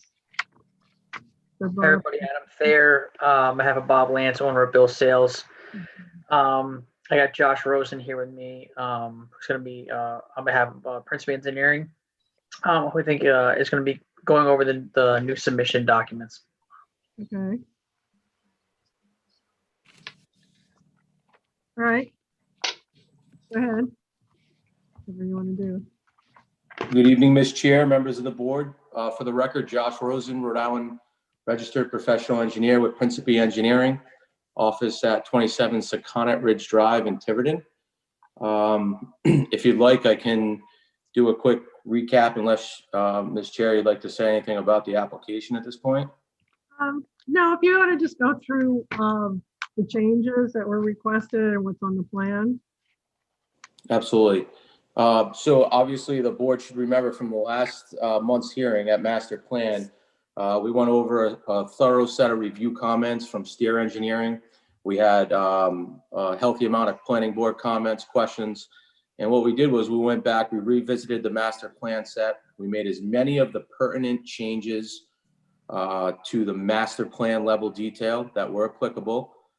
We also went and discussed at that meeting the ERS report, the environmental study, and we submitted a revised document as well. I believe the study was actually approved and we just had to make the requisite amendments, which we did, and we resubmitted.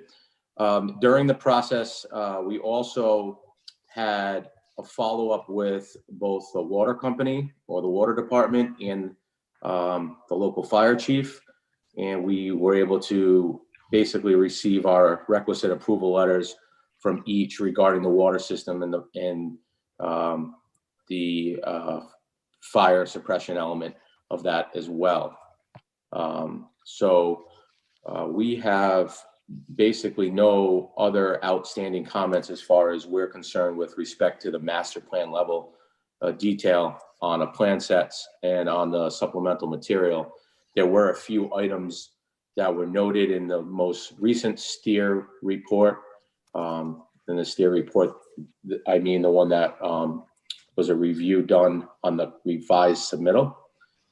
Those outstanding items were basically relative to some engineering detail and design that will clean up at the preliminary plan level of our application, where those details would be more applicable. So I hope that the board members have received the revised plan set, and my intent tonight was to answer any follow-up questions you may have on the revisions that were done on those plans. Great, thank you. Joe, do you want to just go kind of briefly address the comments that that you had from your report. It looks like you submitted plans that showed the changes that were made. Right, just for confirmation, looking at the plan set dated 11/16/2020. Yeah. Yeah. So, okay, so again, comments were pretty minor.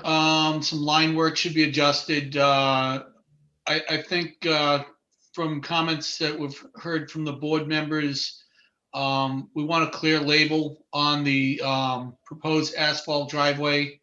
So again, it's a label. It's not going to change anything. And then actually on sheet 2, and really defer back to the board. There's a note that says proposed grading by others. To me, reading the plan, that tells me somebody else is going to be out there doing the grading. I think that should really read future. A lot of times when you see by others, that means somebody's going to be out there doing that work.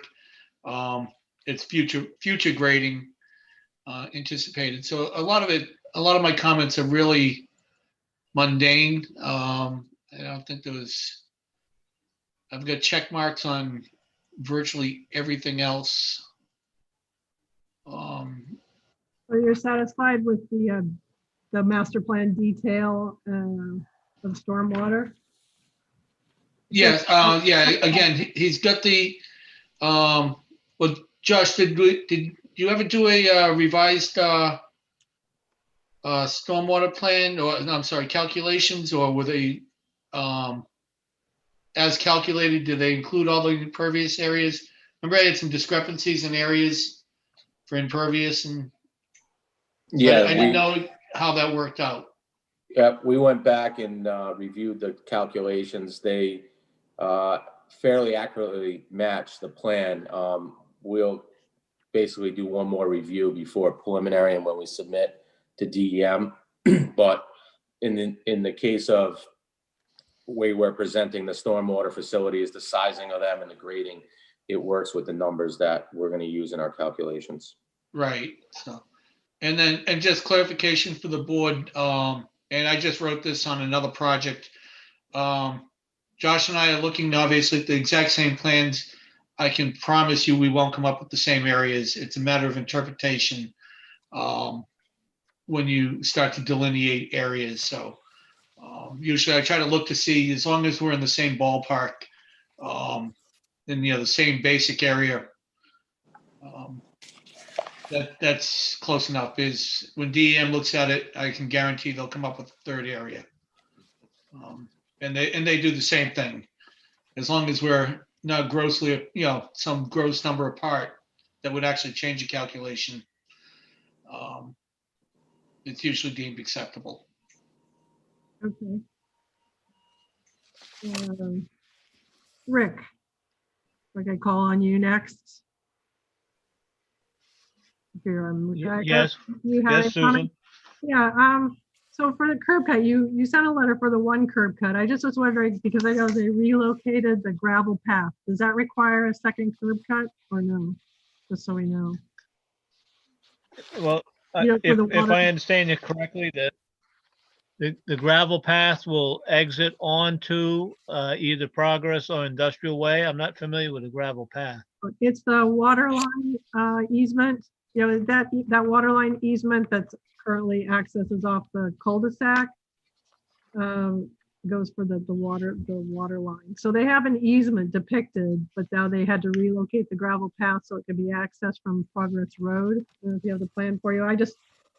We can do that at a preliminary plan. I just thought if you had looked at that to determine if we're going to need a second curb cut for that, you can let us know.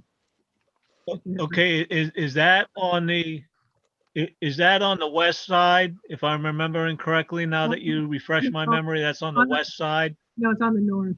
It's the north property line side. Oh, okay, yeah, I think you call that north, I call it west, and I don't know who's correct, but yes, that would, any access to Progress Way would require a curb cut, but that would not be an issue. I mean, DPW would not have an issue with a second curb cut there. Okay, yeah, we'll just then probably be looking for that preliminary plan stage. And then I don't know if you talked to police department or if you had any weighing in on whether street lights down at that end was gonna be something that you'd be looking for safety issues. It's a long, dark dead end.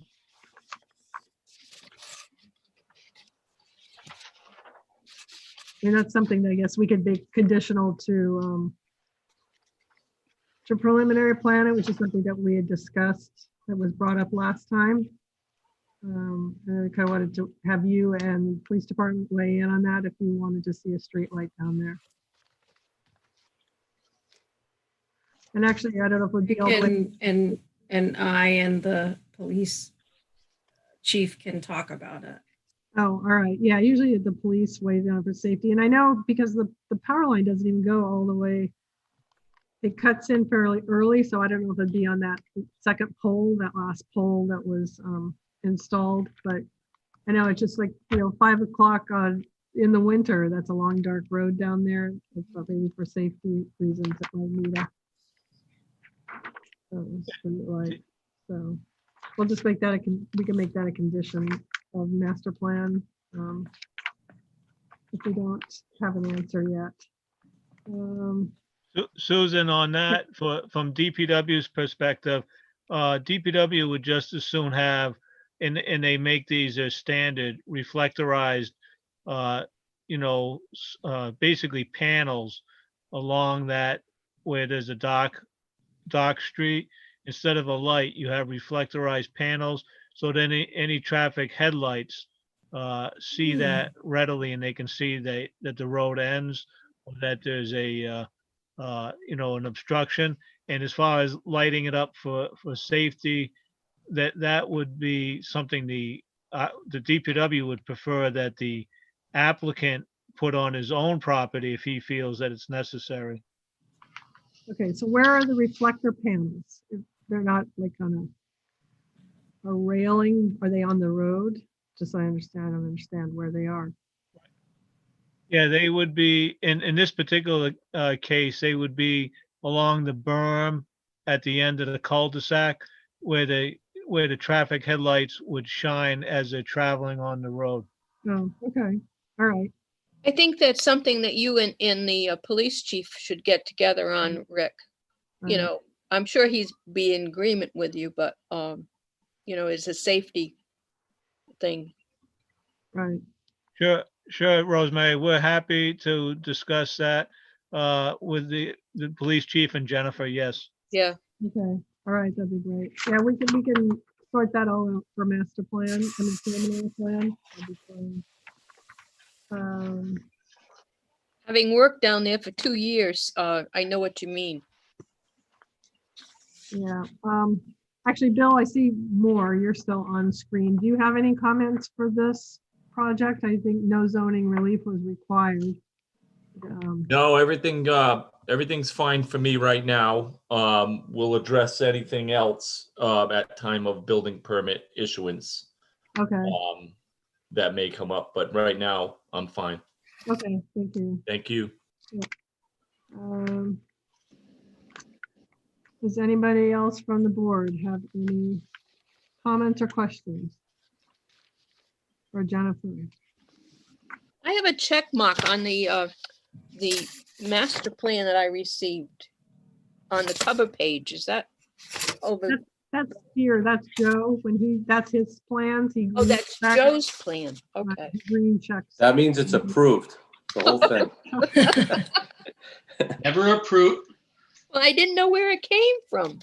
Where he checks off, he ticks off the things that he was looking for.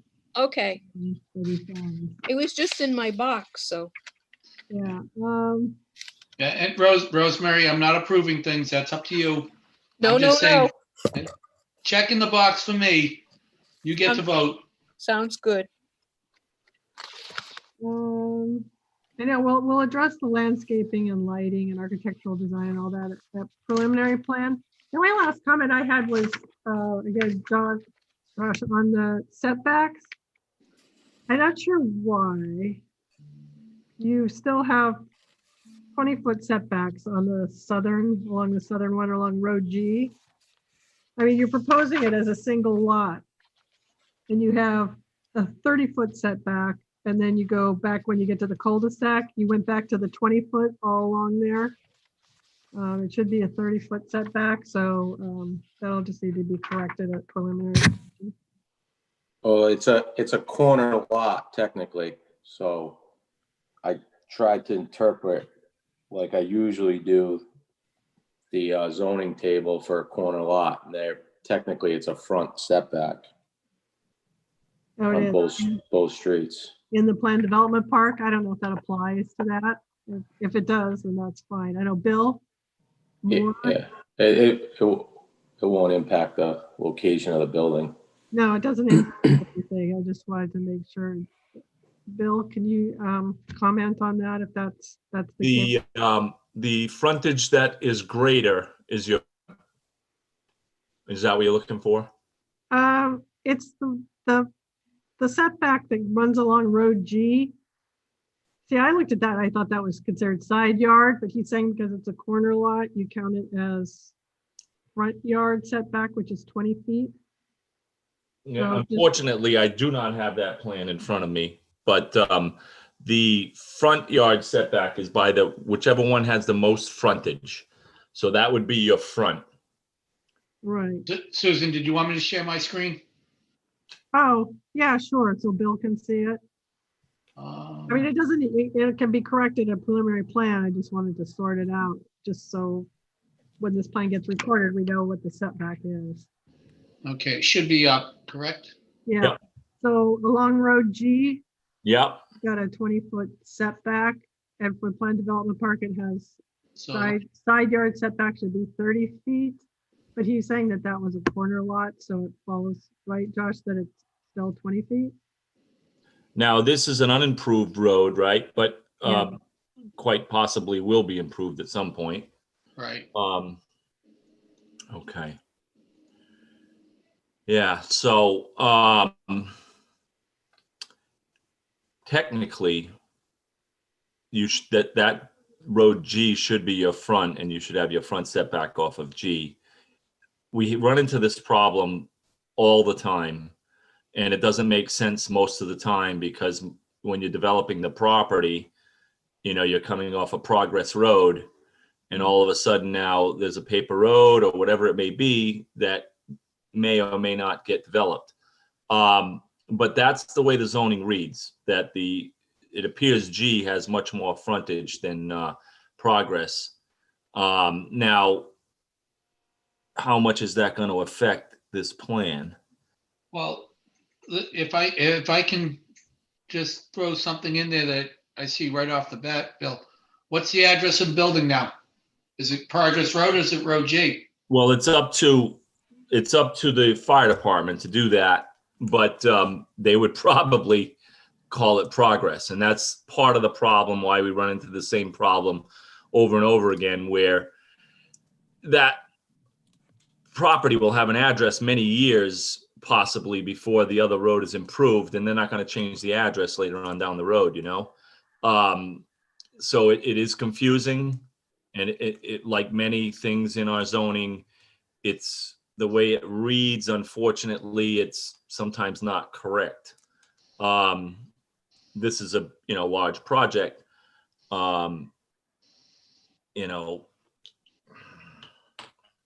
Bill, wouldn't that be a defeasible easement in the front, off of Progress?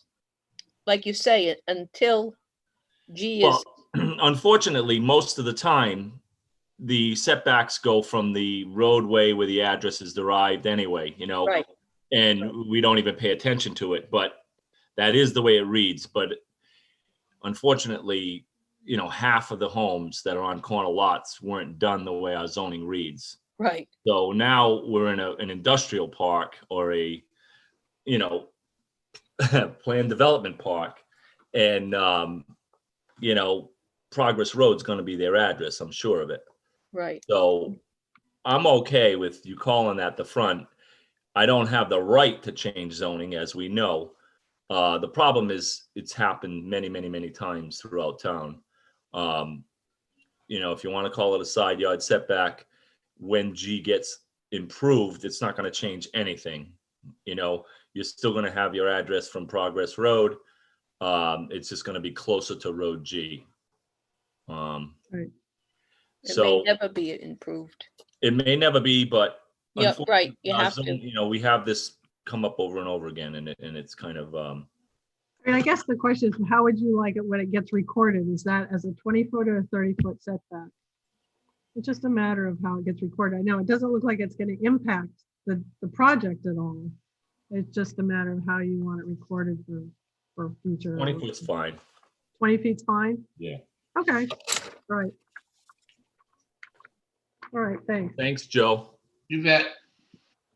Okay.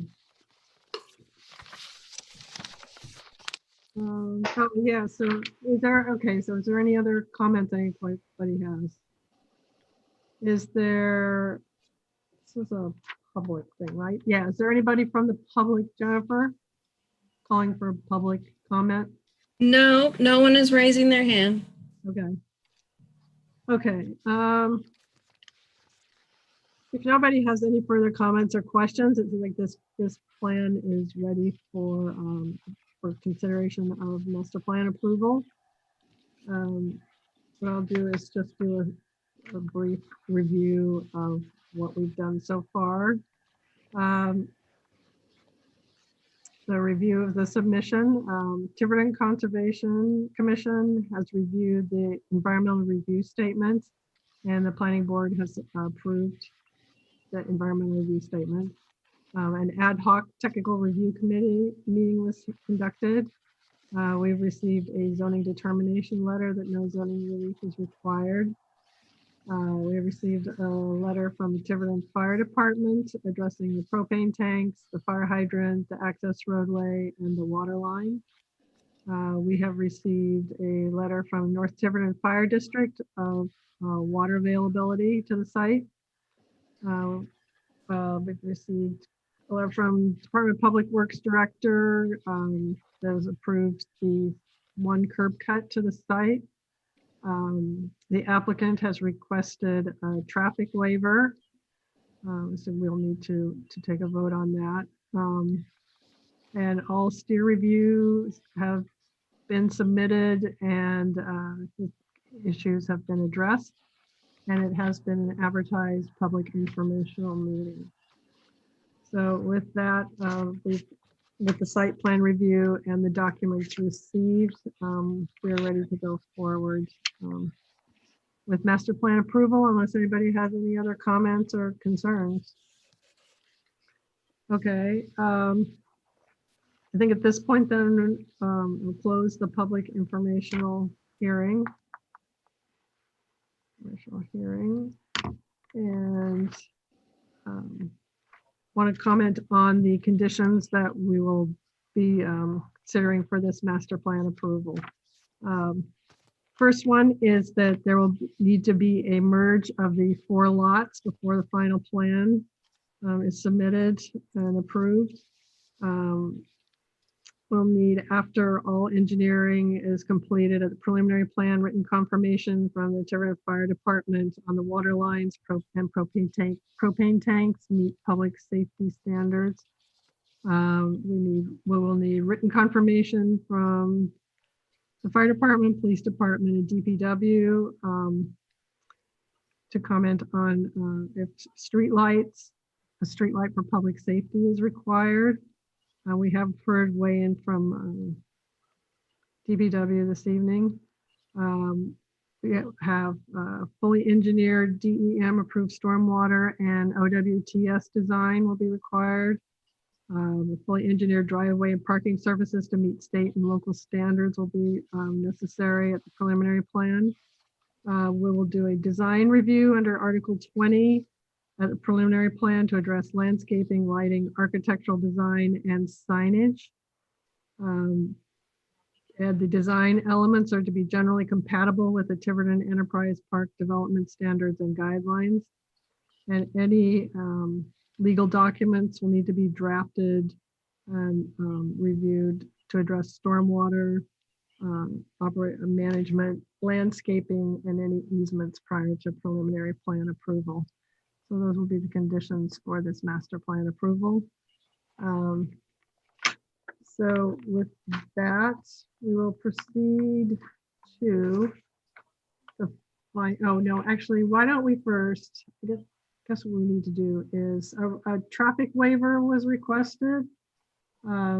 Does seem reasonable in this situation. So I think what we need to do first is determine take a vote on granting a traffic waiver.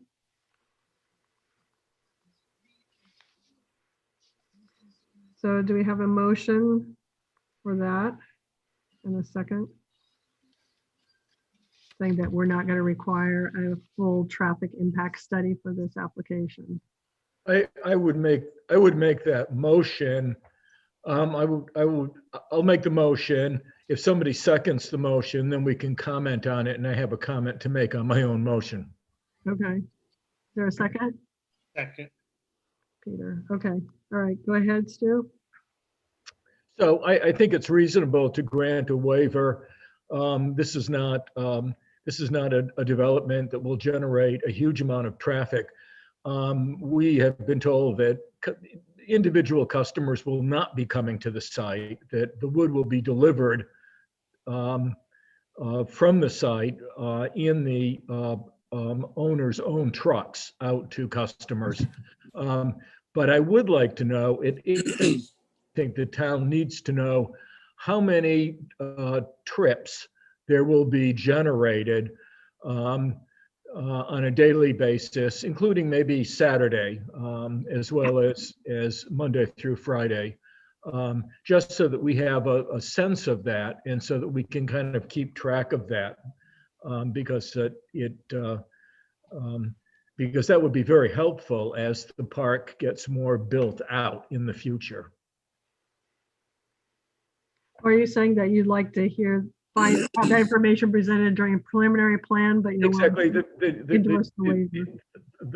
place to provide that information, which is an estimate of the number of trips, and I wouldn't even request hiring a traffic expert. You can just Bill or Bob Lance can tell us his best guesstimate, but and we can do that at preliminary plan. When we get into the other engineering details, that's the time to hear that. Okay. But I would be supportive of a waiver. I would agree with Stu. I would like to see something in writing. Perhaps Mr. Thayer could draft something so that we could put it on the file, because we don't know what Longplex is, running down there. We're going to have the landfill up there at some point with Rick will have, and I don't know what is going on with the power plant, but just so that we have to document the file so that we do have this in the future. I did not see a formal request in my packet for this waiver, so maybe Mr. Thayer did provide it. I don't know. No, this was provided as part of I believe the time clock extension, the letter that we provided after the last meeting. Okay, I didn't see that, Mr. Thayer. I'm sorry. No problem. Bob, do you want to comment on the frequency of the trucks and whatnot of what you're planning here? I mean, obviously, it's presumably variable year to year and throughout times of the season here, how busy you guys are, but can you want to give a little, your 2 cents at this point in time? Yeah. So like in the summertime, we don't deliver a ton of wood. Usually it really picks up probably in August or so. I mean, right now we're doing maybe 20 cords a day. So that's in and out 20 times. But I mean, I'm planning to build this building to expand. I'm not into it to downsize. So, I mean, over time, I mean, I may have more trucks in and out, but as of right now, I mean, we're doing like 20 cords a day. So that's in and out. Tractor trailers come in and out probably, I get probably 2 loads a day. I mean, it could be more, but as of right now, it's about 2 loads a day. But I mean, I don't want to be limited to only going in and out of there twice a day. And somebody sees my truck 3 times, and I'm going to get in trouble for it. You know, I mean, the water trucks that go in and out of there go in and out far more than I will. But like, again, we go in and out about 20 times a day. Are the water trucks coming down to the end there now rather than up at the beginning? They generally fill up right on as soon as they turn onto Progress Way. There's a hydrant right there. Right. They fill there, and then there's one up against across from Long Plats. But I have seen them at the cul-de-sac before. Okay. Okay. Thank you. Are there any other comments on this?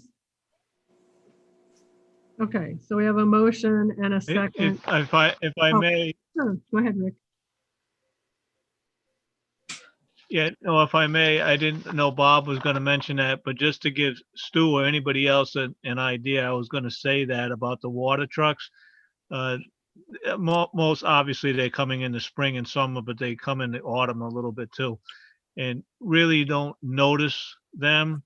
But when I've been down there doing various things, you get quite a few in a day, but you don't even notice them. Now, of course, everything will be cumulative, but the roads handle it. The traffic is not disturbed, and it's, again, not really even noticeable. And they do go up across from the backside of Longplex. Most of them do go to the first one or second fire hydrant along Progress Way. They used to do it nearer to DPW, but they don't do that anymore. Okay. I saw the connector down there, you know, with a hose. So I was wondering, way down. They do go way down occasionally. Yeah. Okay, any other comments related to this waiver request? Okay, we'll go ahead and vote to grant this traffic waiver request. Let's go with Stu. Yes. Susan, yes. Peter, Yes. Adam, Yes. Rosemary, Yes. Janice, Yeah. and Christine. Yes. All right, thank you. Okay, all right, so we've done that, I think. Yeah, now we can go ahead and move on to the findings. I believe, Stu, if you want to go ahead, he's prepared. Don't we need a motion to approve the conditions? You read the conditions, but we never had a motion to approve the conditions. We approve those conditions as part of the master plan approval. I thought that's what we did for preliminary. We just did for preliminary plan. I don't think we voted on the conditions. It's like I listed them and then we vote on those. Okay, you're right.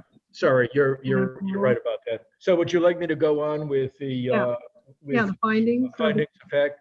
Okay, so again, our first finding of fact has to do with consistency with the Tiverton Comprehensive Community Plan. The current 2018 Comprehensive Plan update encourages appropriate business development to diversify the town tax base and specifically encourages development in the Tiverton Business Park. A policy in the land use chapter, which is on page 53, states, and I quote, support diversification of the town tax base, including the development of the business park, unquote. Action item 6 in the land use chapter, which is on page 56, states, and I quote, support industrial and commercial uses that result in net tax revenue and desirable employment opportunities and are compatible with the available infrastructure, the desired character and design objectives of the commercial district, consistent with the small town nature of Tiverton, unquote. And the economic development chapter also specifically encourages appropriate development in the business park. See page 135, section 10.6, business park, entitled business park.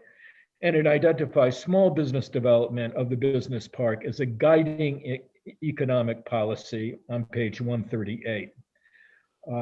Consequently, the Tiverton Planning Board finds that the proposed development is consistent with a comprehensive plan and promotes the plan's goals and policies. Finding 2 has to do with compliance with Tiverton zoning ordinance. Since the proposed development is planned for the business park and is a major commercial industrial development, it is subject to both Tiverton zoning ordinance Article 4, Section 19, Plan Development Park, and Article 20, Development Plan Review.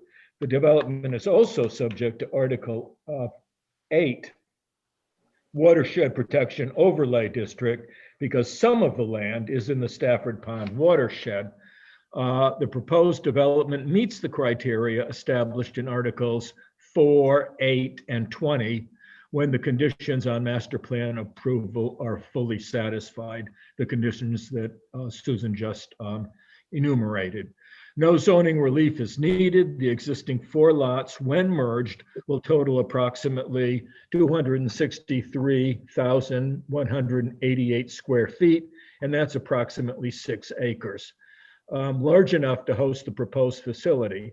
At our November 10, 2020 meeting, the applicant's attorney, Mr. Adam Thayer, Esquire, informed the board that the building would be 20,000 square feet, 200 foot, served by paved access from Progress Road with 13 parking spaces and on-site wastewater treatment system.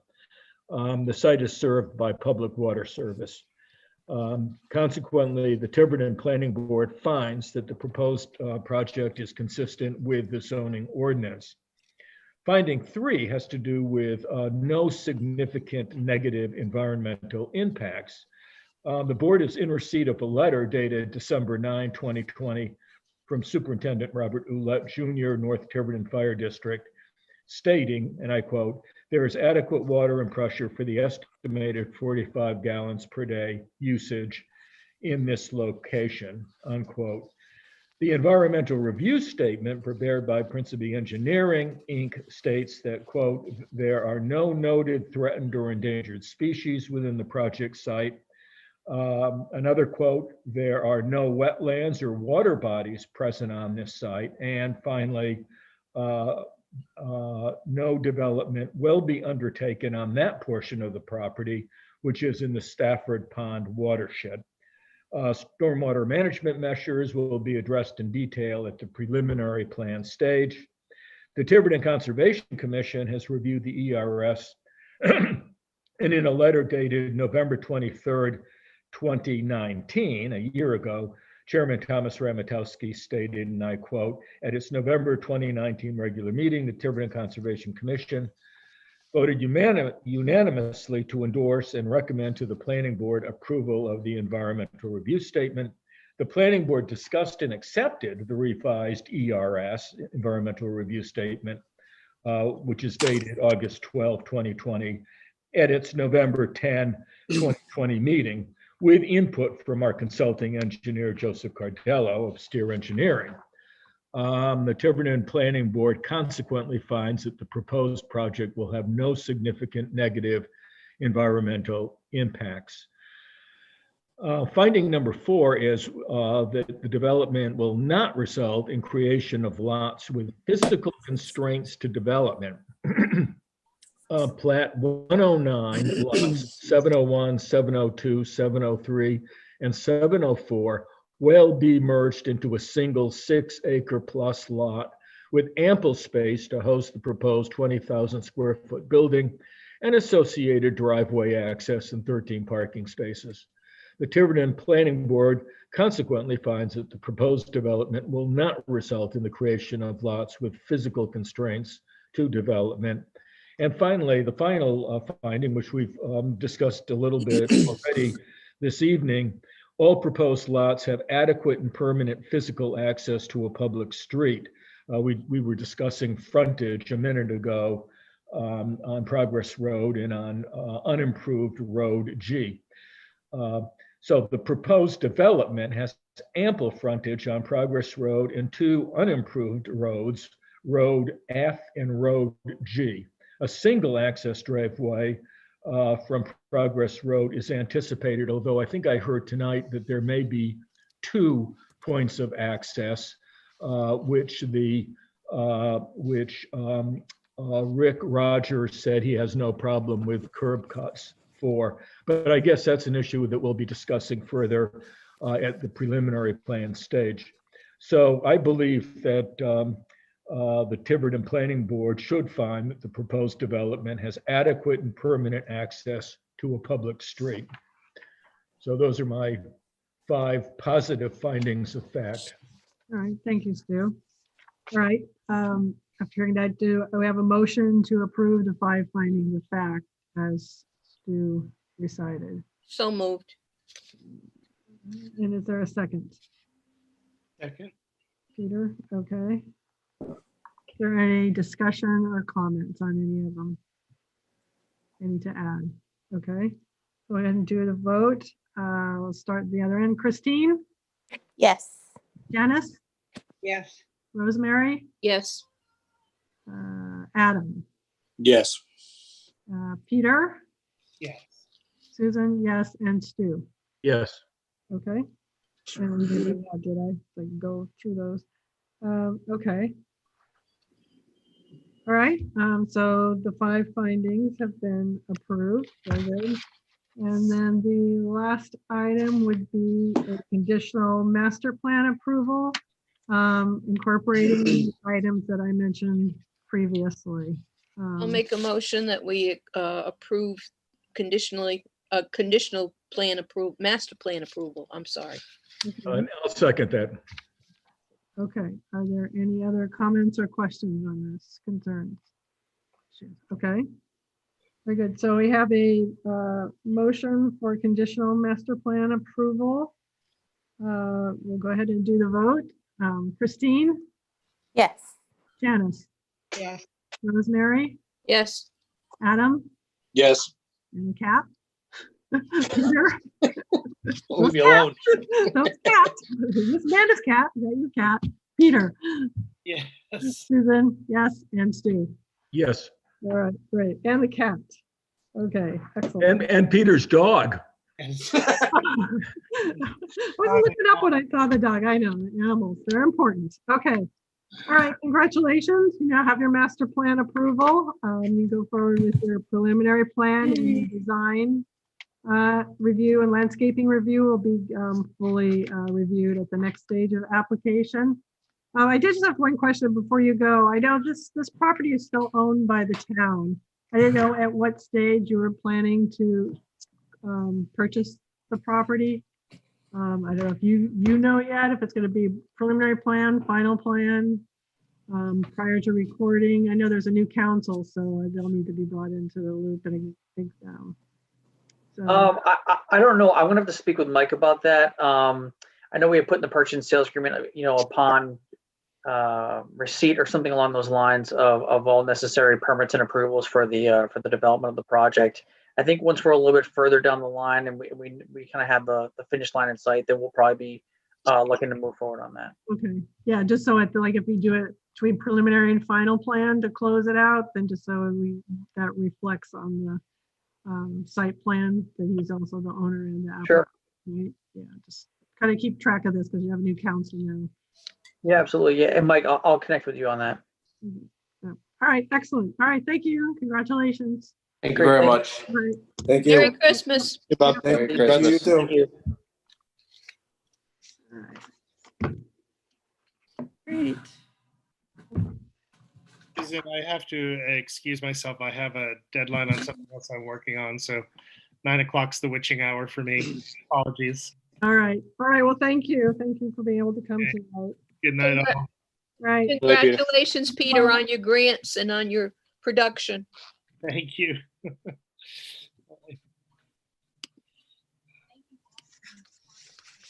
Okay. Okay, so moving on to, this is number 5, BKD Secundant Bay LLC, concept plan review, Brookdale Secundant Bay Memory Care, Plat 301, lots 136, 137, 138, 139, 1215 Main Road, R60 zoning district, review and recommendations. For applicants. are here, then please go ahead and, yeah, if they're brought up, then go ahead and introduce yourselves. And what- Yes, ma'am. My name is Gary O'Brien with Ingram Civil Engineering Group. Hi. And I am, there's a twang in my voice that y'all aren't used to hearing. So I'm from Nashville, down in Tennessee. So also got online with me, Lena Burnett with Brookdale, Clint Luckhart with Prospectus Architecture, and Jeff Barnes, also I believe with Brookdale.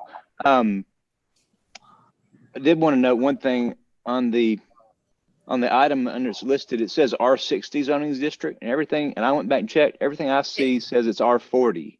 It is R40. I made that mistake. Sorry. Okay. All right. That that alarmed me for a minute. Okay.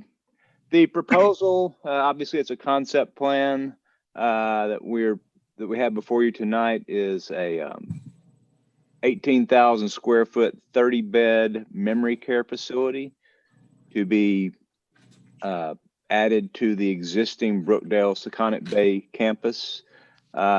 The plan currently is we met with Jennifer back in, it's been a while, I think it was August now that I looked back, it's been a while. And we kind of got a lot of information from Jennifer, and based on that, we've decided that we want to subdivide and combine,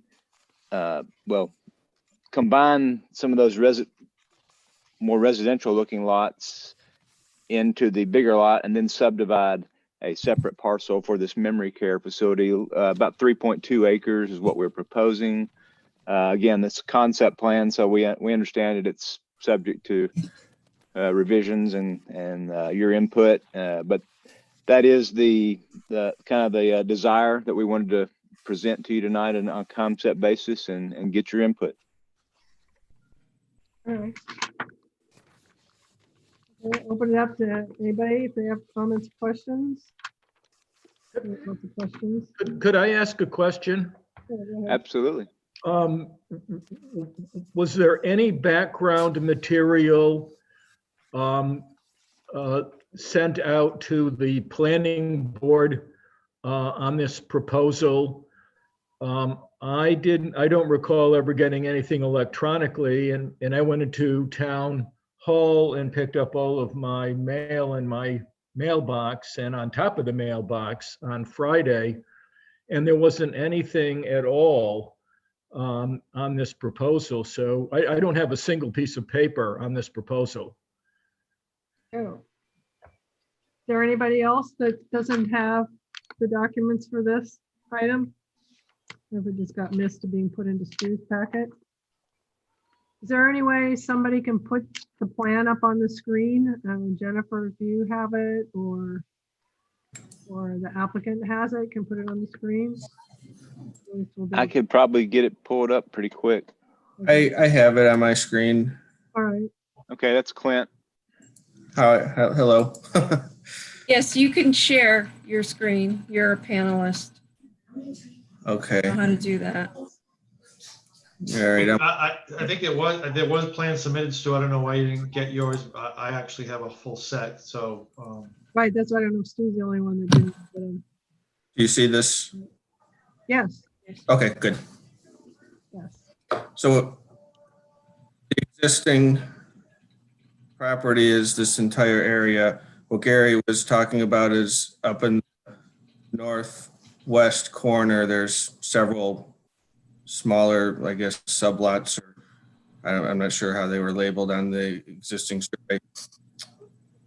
We are proposing to create this new property line and segment off this portion of the parcel, subdivide the parcel into two lots so that we could have a separate building, essentially, is the requirement. We have the required acreage, the lot coverage, setbacks, we believe are all compliant with the zoning.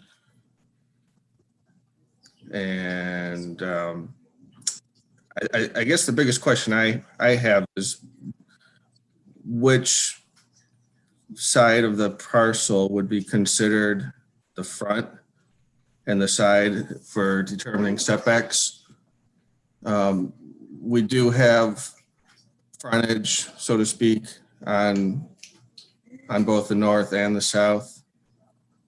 But this little section of the property line being a unique shape to the lot, I didn't know if this was going to require to be treated as a front or treat as a side or rear for setback requirements. So we can, if we can get some feedback from the board, that would be helpful. Right, yeah, I think, is Bill Moore, you're still here? Because that was my question too. Where are we calling the front and the back of the building? Bill, are you still here? Yes, I am. Oh, okay. What's your sense of orientation for this? So,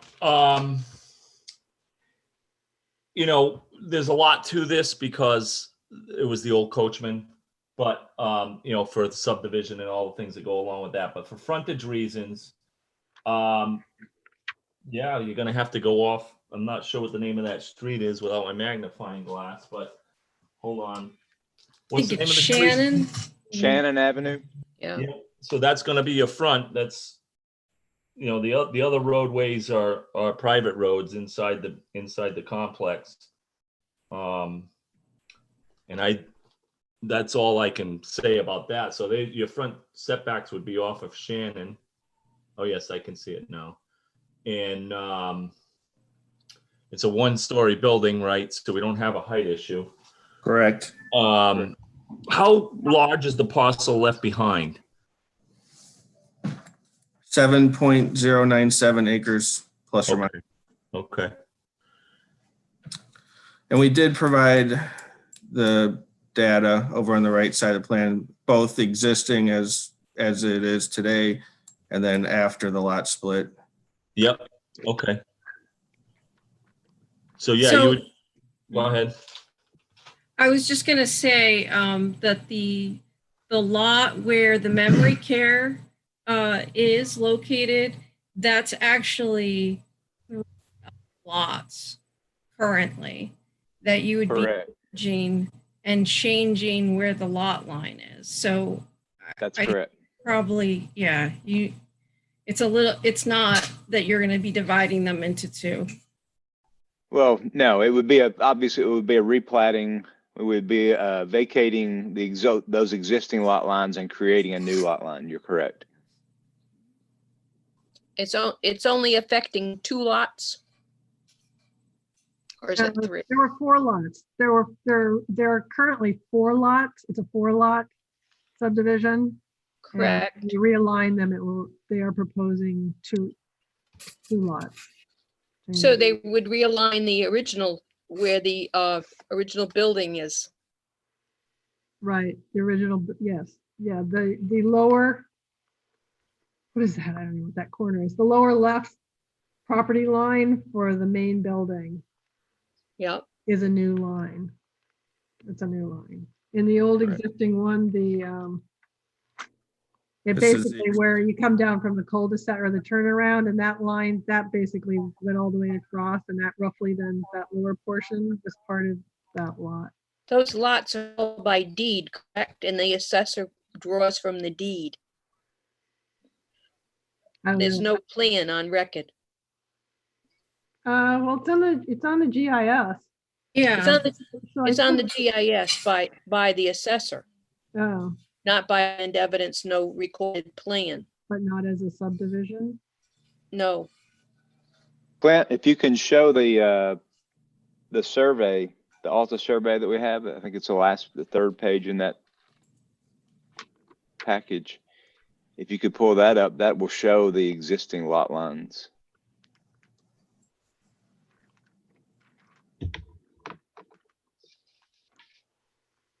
It does show. I mean, it seems like they'd have to be lots if they have lot numbers subscribed to them, don't they? Wouldn't it have to be? They have lot numbers assigned by the assessor's office and by the deeds, from the deed, but not a plan. Are you seeing our Alta survey, or do I have to change what I'm sharing? I can see it, yep. No, we can Okay. see it. So these are the 3 lots that we're trying to figure out. But the main property line, all of this all belongs to, to the overall. We don't know why well, I shouldn't say it. These are all part of the overall ownership of this lot currently. So my question then becomes, if you're changing the lot lines of the main lot as well as then combining the other ones, do both lots, based on what we've done previously, have to conform to all standards of lot coverage, setbacks, stormwater drainage? So if Joe or Bill can weigh in on that, because I think that's going to be an issue. I do believe so. I was looking at that first plan. You have a 60-foot setback from the rear. And then because the proposed lot is jogged, we'd have to do a little bit of research to see what is non-conforming based on your new proposal. And of course, the zone has changed since they built the building. It was an R15 in the old days, but now that you're creating a new lot, and correct me if I'm wrong, Mike, but if you're creating a new lot, I believe you've got to make as many, issues be conforming, and therefore then we could decide if you need some relief. It looks like you might have the proper setback. I believe the front's going to be on Main Road. It looks like it's the longest, and it's where the address is. So, then going down Williamson, that's a side. So you should be all okay, but, there could be, the height of the building's one thing. It was a renovated building. They used the old Coachman footprint to renovate it. So I'm sure it's over the height that we have in an R40. There was a letter that was provided to us after our visit several months ago, and it did reference the height, I believe, and that it was acknowledged that any reconstruction needed, if there were a fire or damage or whatever, can be done to match the existing height, or whether it's conforming. Well, yeah, that's a legal non-conforming statement. When you have something legal non-conforming or substandard, you can always rebuild. The issue is, I scoured the land evidence records. I did not see any relief from the zoning board.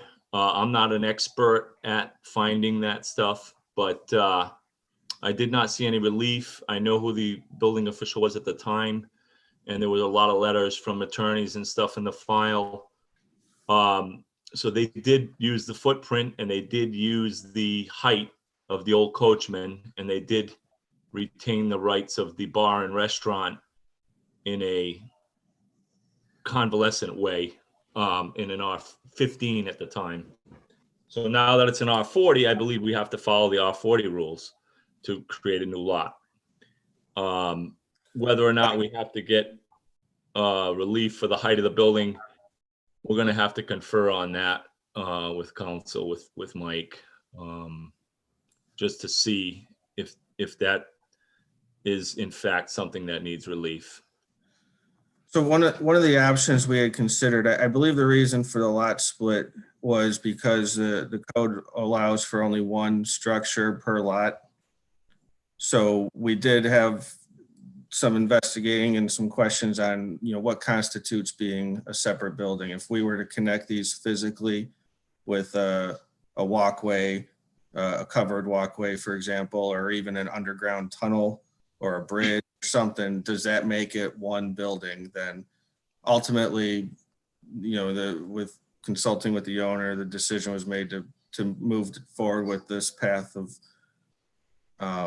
doing the proposed splitting of the lot so that this building could be a standalone building without having any of those nuances to connect them.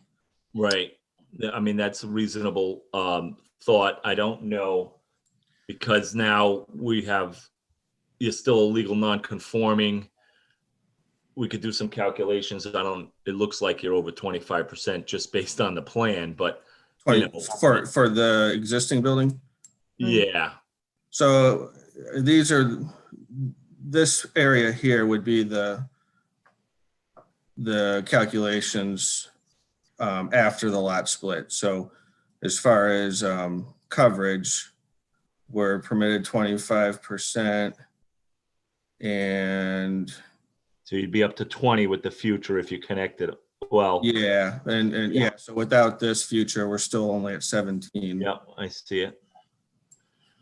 I can't believe that building is 17%. You also have to include all the parking area. Well, that would be more of impervious surfaces, not building coverage. Yeah. You're not counting that as part of the lot coverage? Well, lot coverage is one thing, building coverage is zoning. The tables clearly just talk about building coverage, not lot coverage. Okay. So lot coverage comes into play more in the watersheds. Water. The building coverage is just buildings and structures. But that affects your stormwater drainage too. Oh, sure. I mean, it didn't get any relief. I was around, I think I was chairman of the planning board at the time. And I don't believe it after going through some of my memory lapses here, it went before the planning board, but I did go on site with the former owners that developed this, the Bueniato family. Yep. And we went and looked at some of the other facilities that they had. I was there, and this has a big history to it. And that's why I say, I don't believe there's anything that I could find on record. It was a mansion in the front, it burned down, and then the Coachman was developed by the Salvo family, and then the Bueniatos. I think it was a foreclosure there too. Right. And then some of that, yeah. Yeah, and then they built, I think it's Horizon Bay Manor was the first developer's name. But there was a lot of controversy at the time about the height of the building. And maybe in the Fall River Herald News archives, you'd find some more information. But I mean, it was huge because we didn't have a ladder truck for it. And that made a lot of things. But let me see, Jennifer or Mr. Marcello, by putting all of this on one lot,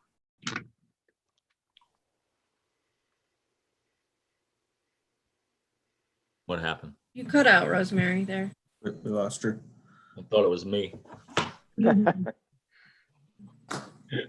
So there's a couple things. You can't have two residential structures on one lot. So, right. I'm not sure what would define it being just an extension, because then that would be, a extension of a non-conforming Would that be a major modification, or I forget the classification, the process we go through? Well, you would have to go to zoning. Yeah. So Jen, can I just interrupt you there, because we did have this discussion today. So we know that in R40 zone, a residential convalescent community like this would need a special use permit anyway. So they're going to zoning for you'd have to go to zoning for the second building anyway, even if it's for the proposed building. Yes, I'm sorry. Yeah. We're not seeking any renovations or. Yeah. I'm not from a legal perspective. I'm sorry. I'm the city solicitor, by the way, town solicitor. I'm not. I mean, the height of the building, you're not proposing any changes to the existing height, Bill. I don't know. Really, I think that's probably grandfathered in. I don't know if I don't think I don't. They're not making any changes to the height. To suggest that they have to go back for a variance for that, to me, would be. I'd be reluctant to require that, but I'd have to do a little bit more research. But I don't think that's probably required. They're not making it. You do believe though that setbacks should be, followed. I think the setbacks have to be followed, but as far as the height, they're not, that was just a historical Yeah. comment. No, I know, which is, yeah. Well, he did say it has to conform to specs, but I believe that definitely, because it is a new lot, but the height, the building, not doing anything with that, so. But supposing you combined it and kept it as one parcel, Say that again, you broke up. supposing you combined it, I mean, by having all of this, that's why I was asking if by putting all of these buildings, does it automatically combine the parcel? On one lot, I mean, over here, you make it building, you mean, or Yeah. combine the? Does it automatically combine the parcel? Because of the ownership of the buildings? No. Well, No. then, I don't think anybody encroaches the 3 lots. It's vacant land, right? Right, right. They're And not there was even- a proposal a few years back. Somebody came in and inquired about putting, I think, a assisted living building in that area, maybe closer to the main structure. I mean, normally now, if you encroach on the lots, we require you to combine them. And yeah, I'm sure that back in 97 and 98, when they did this, they just decided to leave those vacant lots there. Yes. Um, And I think it was a sewer, I mean, they had the private sewer line at the time and that I went saw, to Fall yeah, I River. saw some paperwork on connecting to the sewer too. Right, it was a private, went down Riverside Drive. Yeah. Another thing I just want to comment on this too, because I noticed that throughout, you have your side yard setbacks at 25 feet. I believe they should be 30 feet. So when you go back to redraw this, that's the only thing I don't know how you're it's gonna be challenging to get it to fit with all the setbacks, but just verify that your side yard setback should be 30 feet, not 25. And also, I was just wondering on the new building, I couldn't really see where the deliveries were going to be made. I assume, there's going to have to be, I don't know if there's going to be laundry or food deliveries or whatever. I don't know if you need any kind of loading dock or unloading area, but your parking area didn't seem to provide for that. They typically would not need a loading dock for a facility of this size for the memory care building. So laundry and food and all that. They just Laundry will be handled within the building. Food deliveries. Food, they would probably pull their truck up in here and take it with a dolly into the.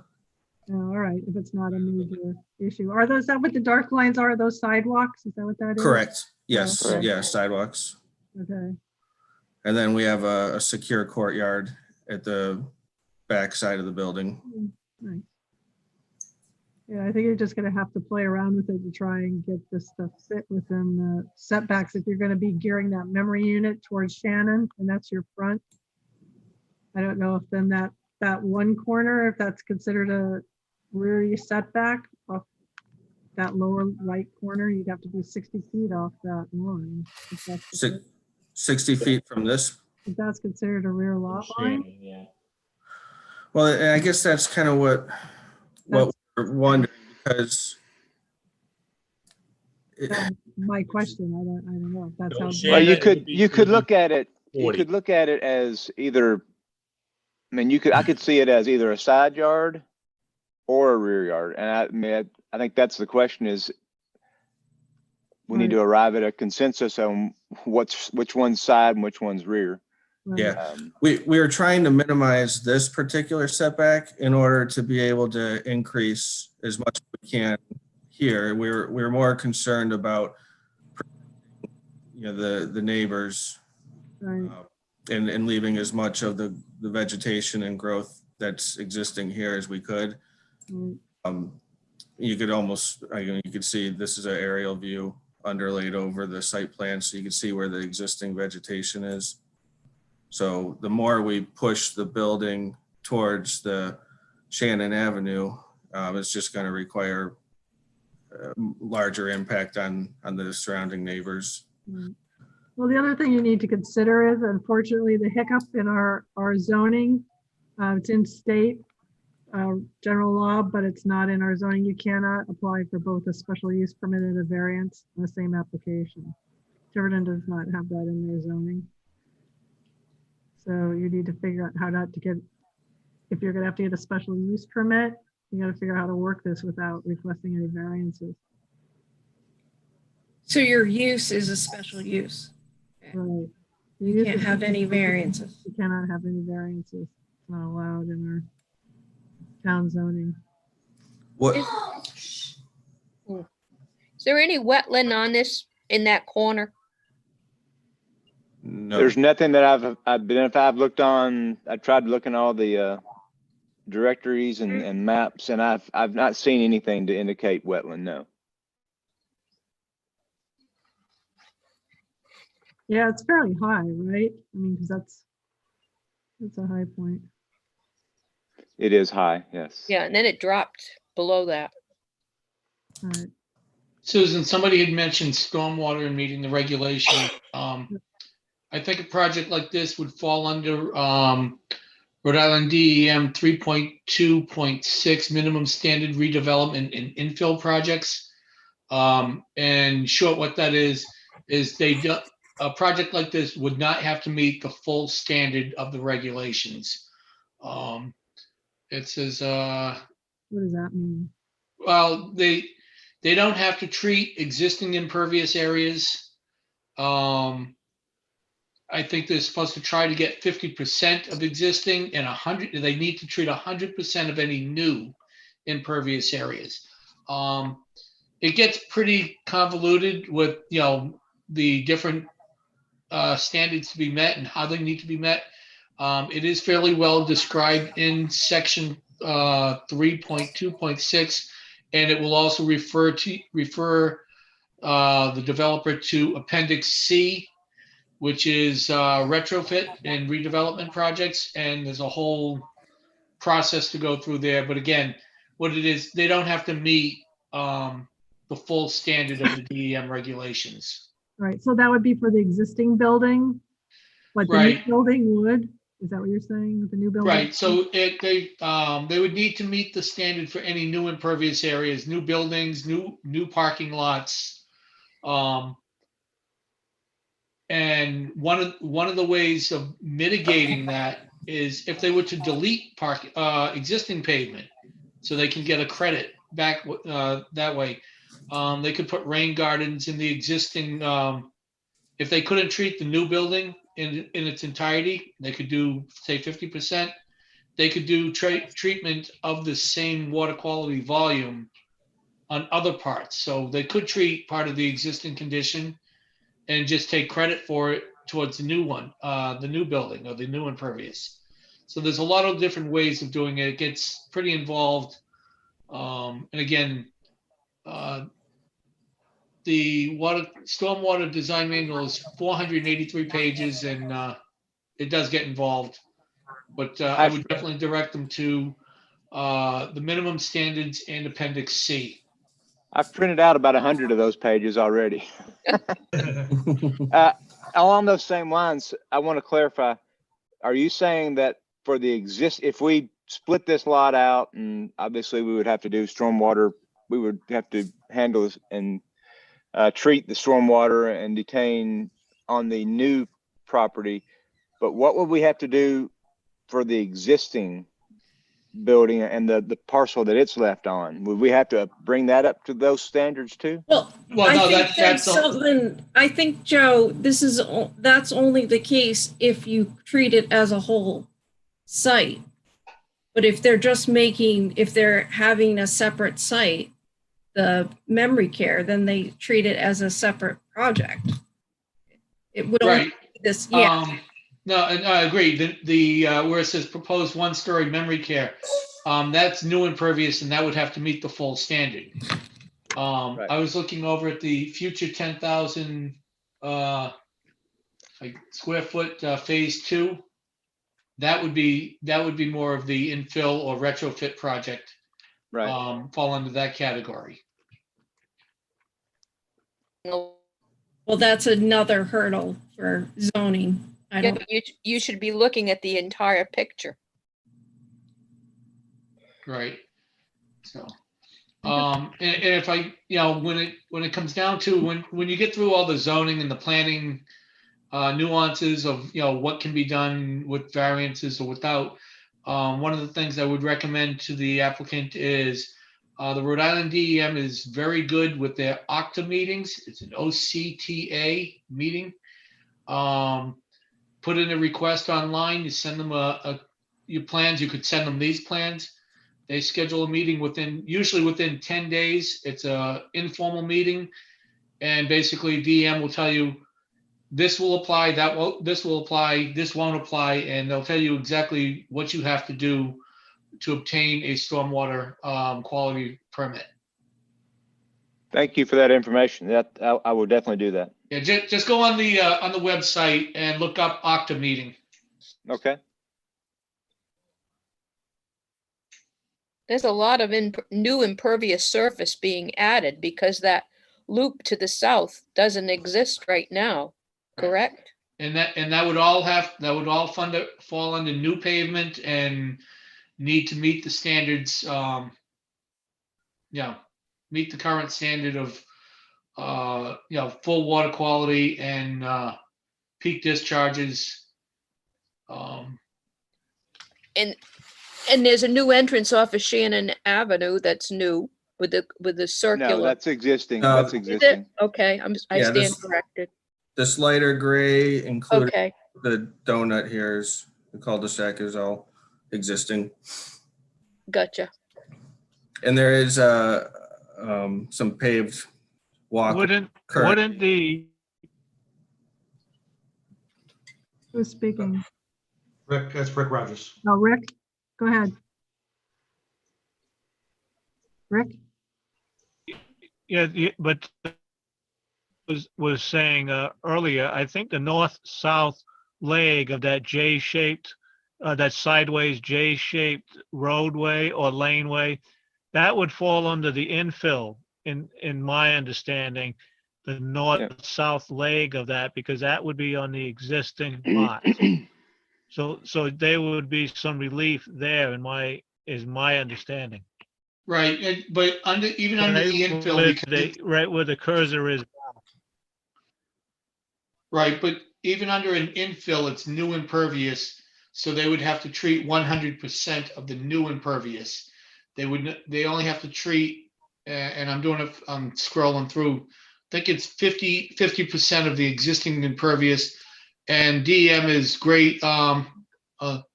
Reduce existing impervious area by at least 50%, other redevelopment area, or implement other LID techniques and maximum I love this statement, to the maximum extent practical and provide recharge and water quality.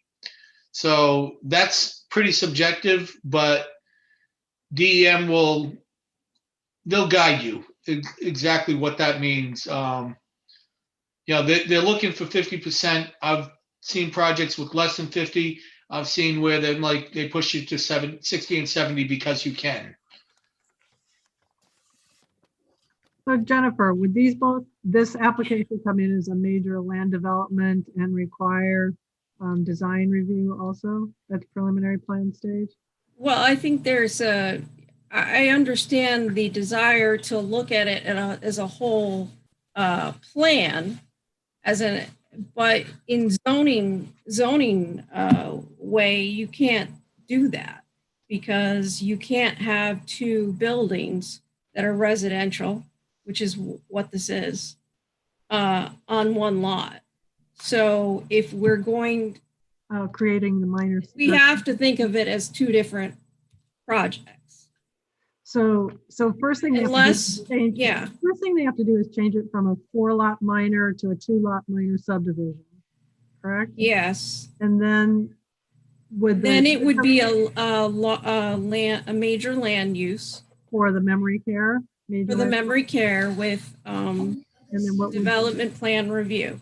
If they wanted to make this one thing where we talk about infill and stormwater, then we'd have to rethink how they're going to connect these buildings that Bill would think that it would be considered one building. Right. Because it cannot be two buildings. I don't believe that there's a desire from the owner to pursue that option anymore. Okay. I think the intent is to keep these as separate buildings. Okay, then the memory care is going to be a major land development. And what's the existing building lot? What would that, well, I don't know. That was my other question. Is the future 10,000 square foot phase 2 building, do you plan to do that at this time, or what's? No, we No. showed that, we put that on the plan because there are some discussions about that in the future, and we didn't know if putting it on here now made sense to just to get the approvals going all at the same time, or if they would have to start the whole process over again for that addition if they elect to do that, Well, 5 years, 10 years. If you're going to put that there, you have to do the complete picture. You can't just put the rectangle there, because I think then we would have to review that also, right? As a, Right. Yeah. I don't know, would that be a major land development site design review also? That would require What would that be? Just design? variance because it wouldn't be doesn't have a special use permit right now to be. It's just grandfathered the use and the height. So it's a whole nother. It would be an intensification of a non-conforming use. Yes. So the best thing for us to do would be to take it off. Yes, yes. Yeah, if you're not going to develop it at this time, I think it just muddies the water. Because if you're just working with what you have existing, then I guess, I don't know if that would just have to undergo like stormwater review, or would that still be reviewed as a major land development? I don't know. It's a matter of how you classify it. If you guide them so they know what forms they're going to need to submit.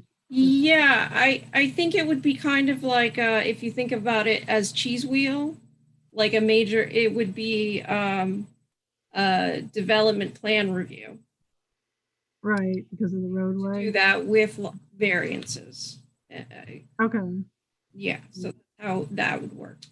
All right, so you can let them know, I guess. Yeah, so that would be the first thing, is you have to change it from a 4-lot minor subdivision to a 2-lot minor subdivision. That's,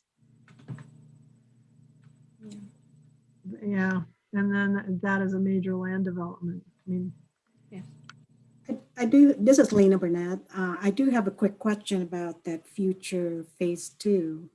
That's intended to be a 1-story addition. So if that were the case, would that height requirement still be triggered? Because we'll be leaving the height of the existing building as is, and then that future addition in the back, that's just going to be a 1-story. So. Right, so is that 35 feet is the, I think, zoning. So if you're under 35 feet, you don't need any relief, correct? Right, so will we need to worry about all this height variance and things? Okay, good. I don't believe so. I think you have to worry about intensification of a non-conforming use Okay, thank you. under our zoning code. Okay. All right.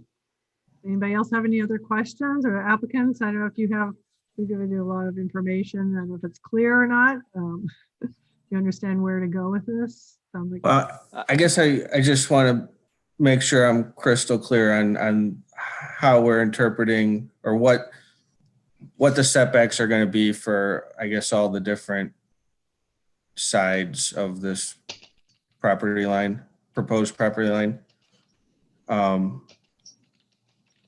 Are we saying this is front, this is back, side, and then for the existing building, is this then become a side or a back? Well, I thought we said that Shannon would be the front, right? Shannon's the front for our memory. For your new lot. Yeah. And your 40-foot setback off of Shannon And then those angles following the, the turnaround that goes in there now, the way the lot follows that, that's a side all the way to the on-ramp to the highway. That's your rear lot line. Okay, so this is rear. Yep.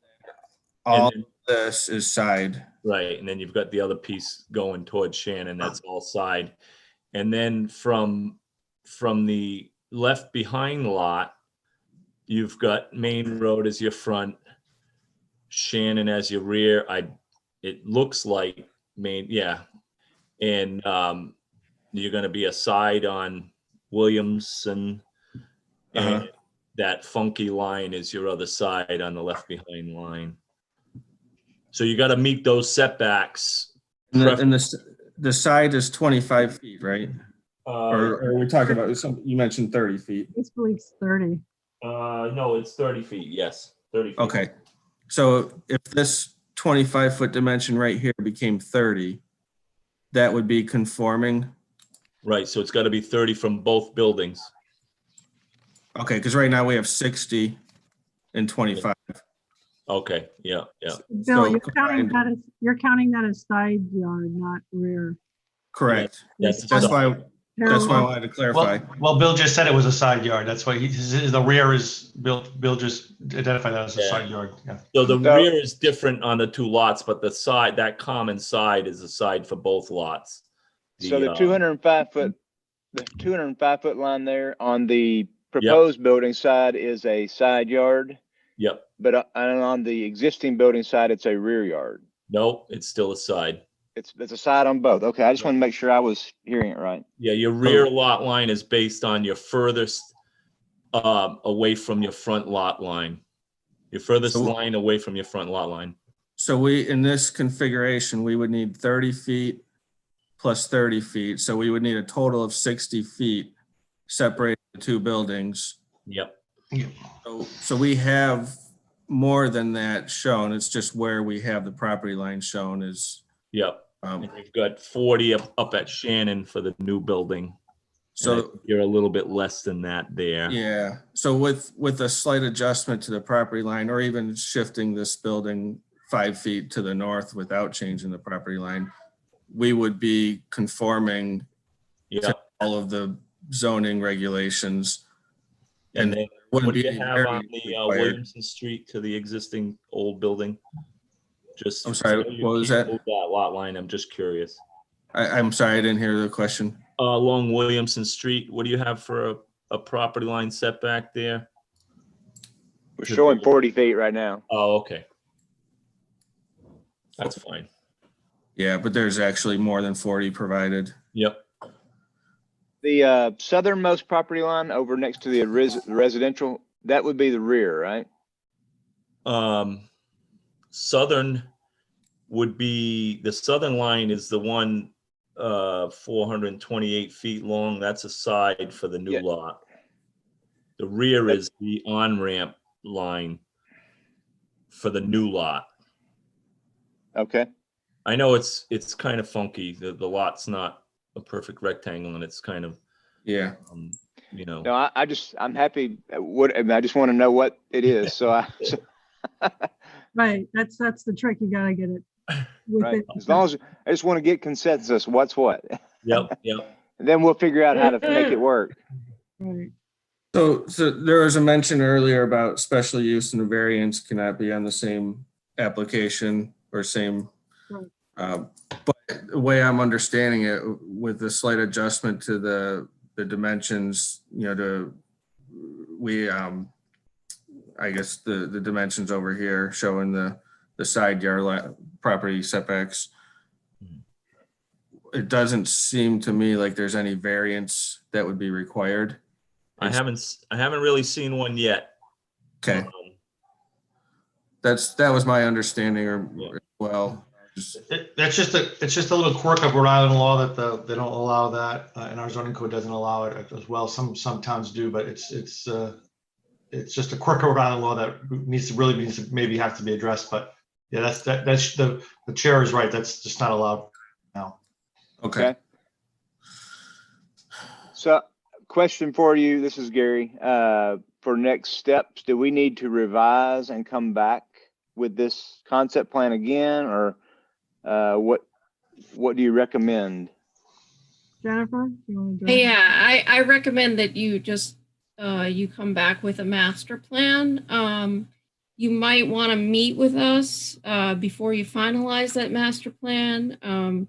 Maybe talk to Bill, myself, and we could meet with Bill and Rick, who's the DPW director as well.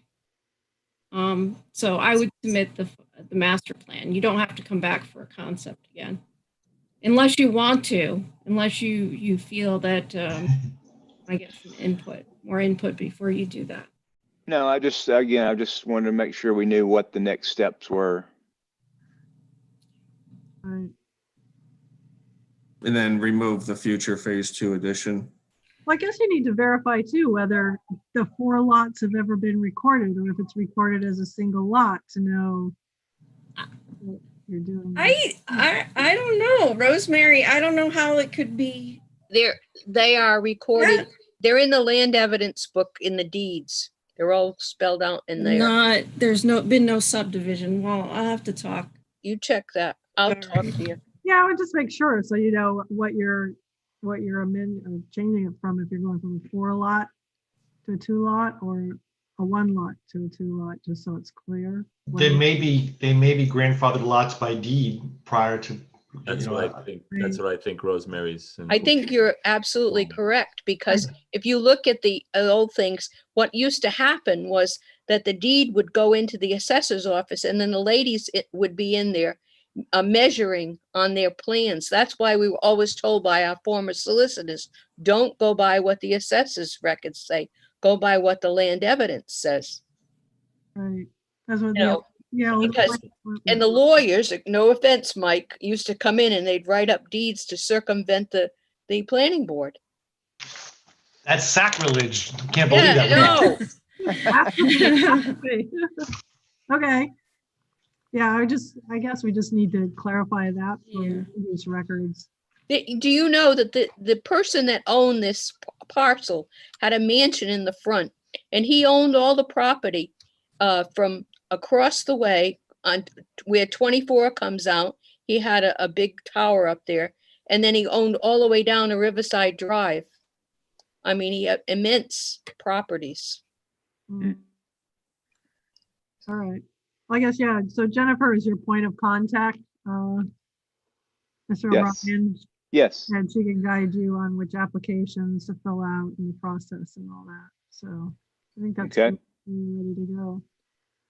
Well, we appreciate you giving us some time here this evening. Yeah. Appreciate the input and the direction, and nothing ever seems to be straightforward, but so it's good to work some of things out early. If it were easy, anybody could do it, right? Right. Right. Okay. All right. Thank you very much. We'll be looking forward to your plans coming in. Okay. Thanks. All right. Send us some warm weather from Tennessee, please. We appreciate it. Well, it's pretty chilly down here tonight, so goodbye. Thank you. Thank you. Merry Christmas. Merry Christmas to you. Too. Okay. Rosemary, for the record, I used to do those assessors plat maps when I first started. See, I used to watch them. You're right. And quite honestly, one of the things to tell people, they're actually not worth the paper they're written on. No, because you guys had to go out and survey them. Right. I mean, we did it by scale. Right. And it fit. It looked pretty. If it didn't measure, who cared? Okay. So moving along. Next one, Robert and Carleen Barboza. Preliminary plan. Barboza Estates 2-lot minor subdivision. Plat 510, lot 109, 267 King Road, north side King Road, west of Cornell Road, R80 zoning district. Review and possible vote. Time clock expires January 31st, 2021. This item is being continued. I guess I'm not sure why. Jennifer, I don't know if you want to make any comments. Yeah, there were some additional changes that were not done he submitted electronically to me, and I think I passed it on to the planning board. So he still had some minor things to change, but he wanted to do that and wait until the January 12th meeting. Okay. I guess we have in the past made motions to continue these, so I guess that's what we'll do. So do we have This is Rick Rogers. Can you hear me? Yes. Yeah. What's up? Yes? Did you have a question? Hello, yes.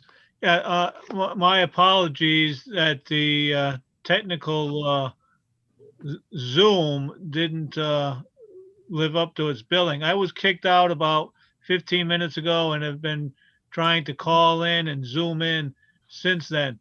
So I just wanted to say that on the Sakana Bay Manor, I'm just going to touch base with Jennifer for the last 15 minutes overview. I can touch base with you tomorrow, Jennifer, to see if I missed something.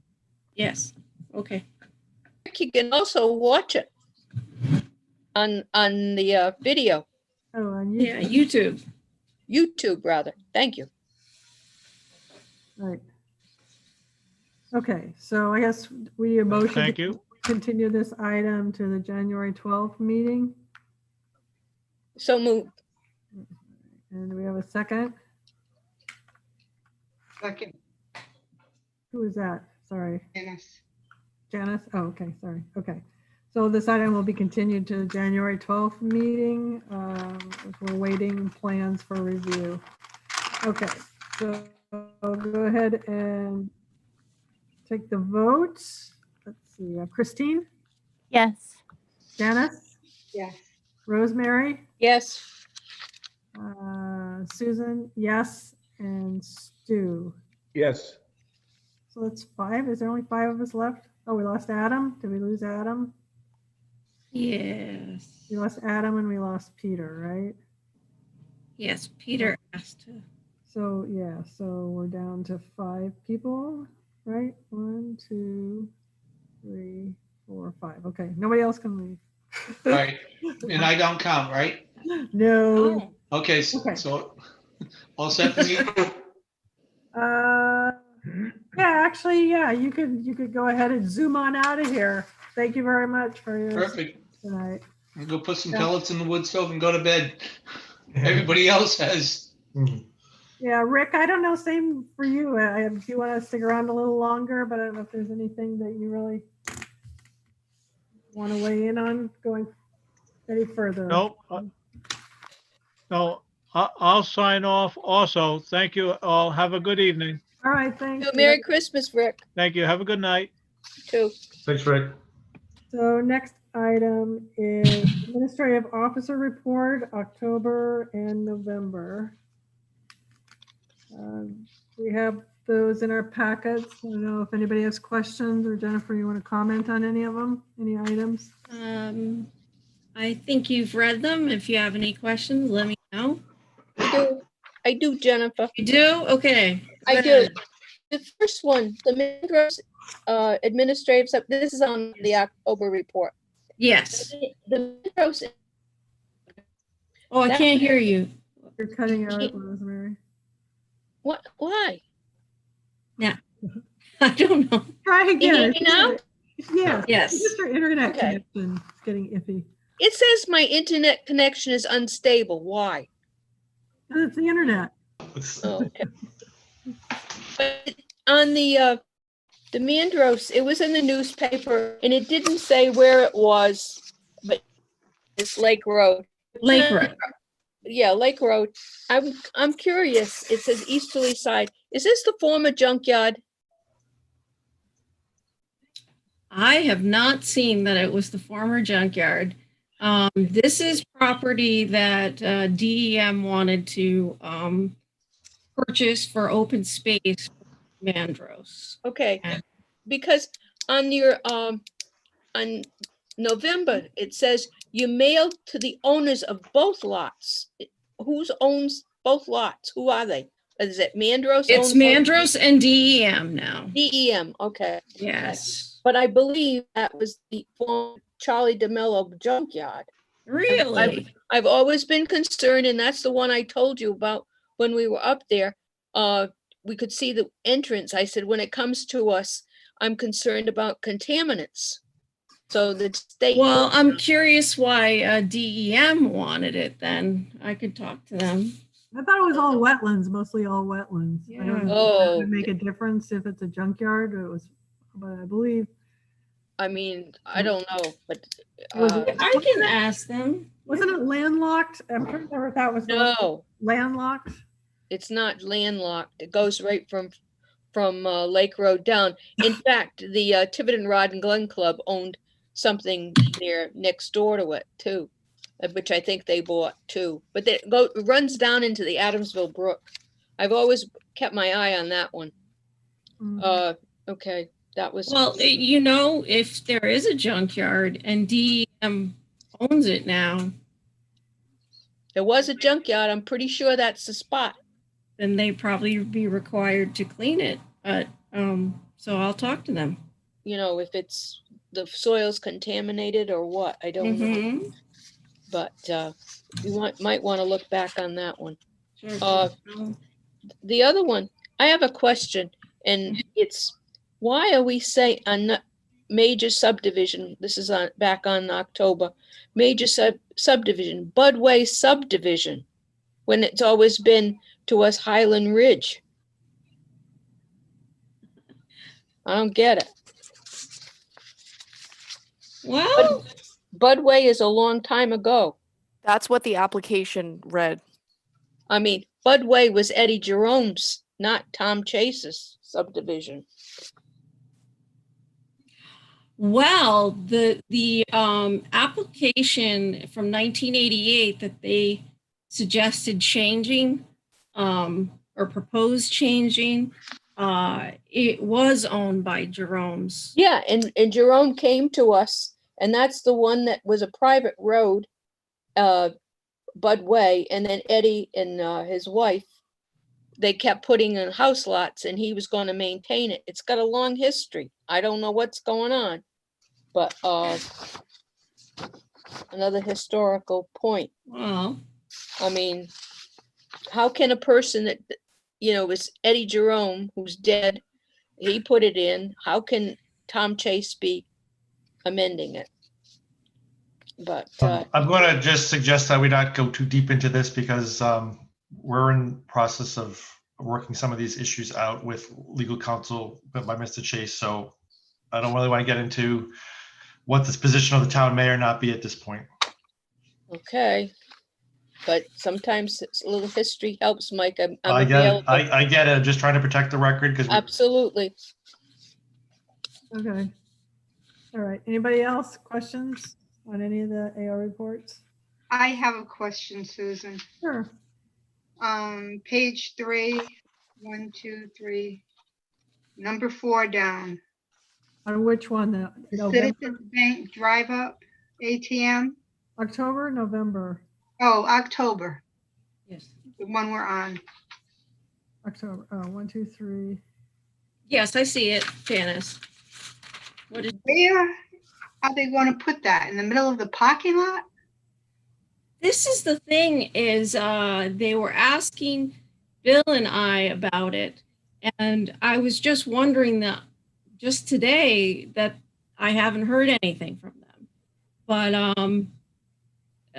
Bill thought that even though it's just an ATM drive up structure, that he wanted it to go to planning so that you could say where it was going to be located.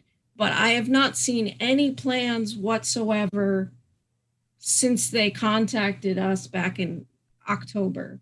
I thought that that was going to go forward, but I haven't. It's like they fell off. So. Okay, I was just wondering. Yeah, but they'll come to planning when and if they come back again. Thank you. I have another one, Jennifer. The last item on that page, to use 8 Rod Way, a priority way, isn't it proprietor's way? Yes. Okay. Oh, okay. I thought maybe. No, you're right. I thought there was something new, you know, that, coming down the pipe. Priority. No, we've always stayed clear of the proprietor's ways. We did not accept the recording of 8 Rod Way through Weedamo Woods because of development years ago. Okay, Okay, anything else? I can't see anything. Okay. No, thank you, Jennifer. Okay, so we go ahead to the minutes. We have Tiverton Planning Board approval of minutes, November 10, 2020 draft. Any comments, edits? Motion to approve? No, I have a couple edits. All right. On page 3 of 10. Could we add, maybe Tara's still there. Tara, on the last paragraph, there were several board members in attendance, maybe in parens, just for the record, you could put who they were: Miss Gill, Miss Eva, Mr. Hardy, Miss Shea, and Town Planner Jennifer, just in parens. I think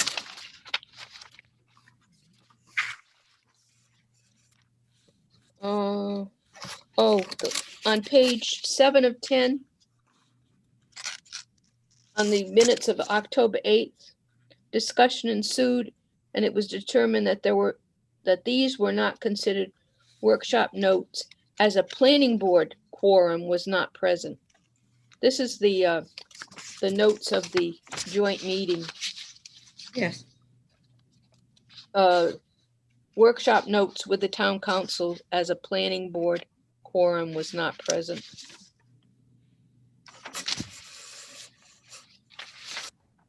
That's all I have. I'll make a motion that we accept the minutes as amended for November 10th. Okay, is there a second? I'll second that. Okay, I have a motion, second, to approve the November 10 minutes as amended. Wait a minute. I'm sorry, I missed an important one. On that one there, the Bill Moore was at that meeting. Where? And he's not listed in the attendance on the first paragraph or the second paragraph, because he is on page 4. He makes a comment on page 4. I guess I wrote it on the thing. He was there. I know he's there. We don't normally list him. He usually is like a he can, but he doesn't normally sit on the dais with us. So. Oh, all right. I mean, well, when he comments, he's not identified as who he is, Mr. Moore. He's not identified. Which paragraph is that? I can't find it. It's on my other notes. First paragraph on that? Oh, yeah, the first paragraph, right. Building zoning official concurred. Okay. All right. So if you don't want to put it, fine. Oh, well, you could just put, yeah, it has William Moore, the building zoning official, concurred. Yeah. Okay. That's good.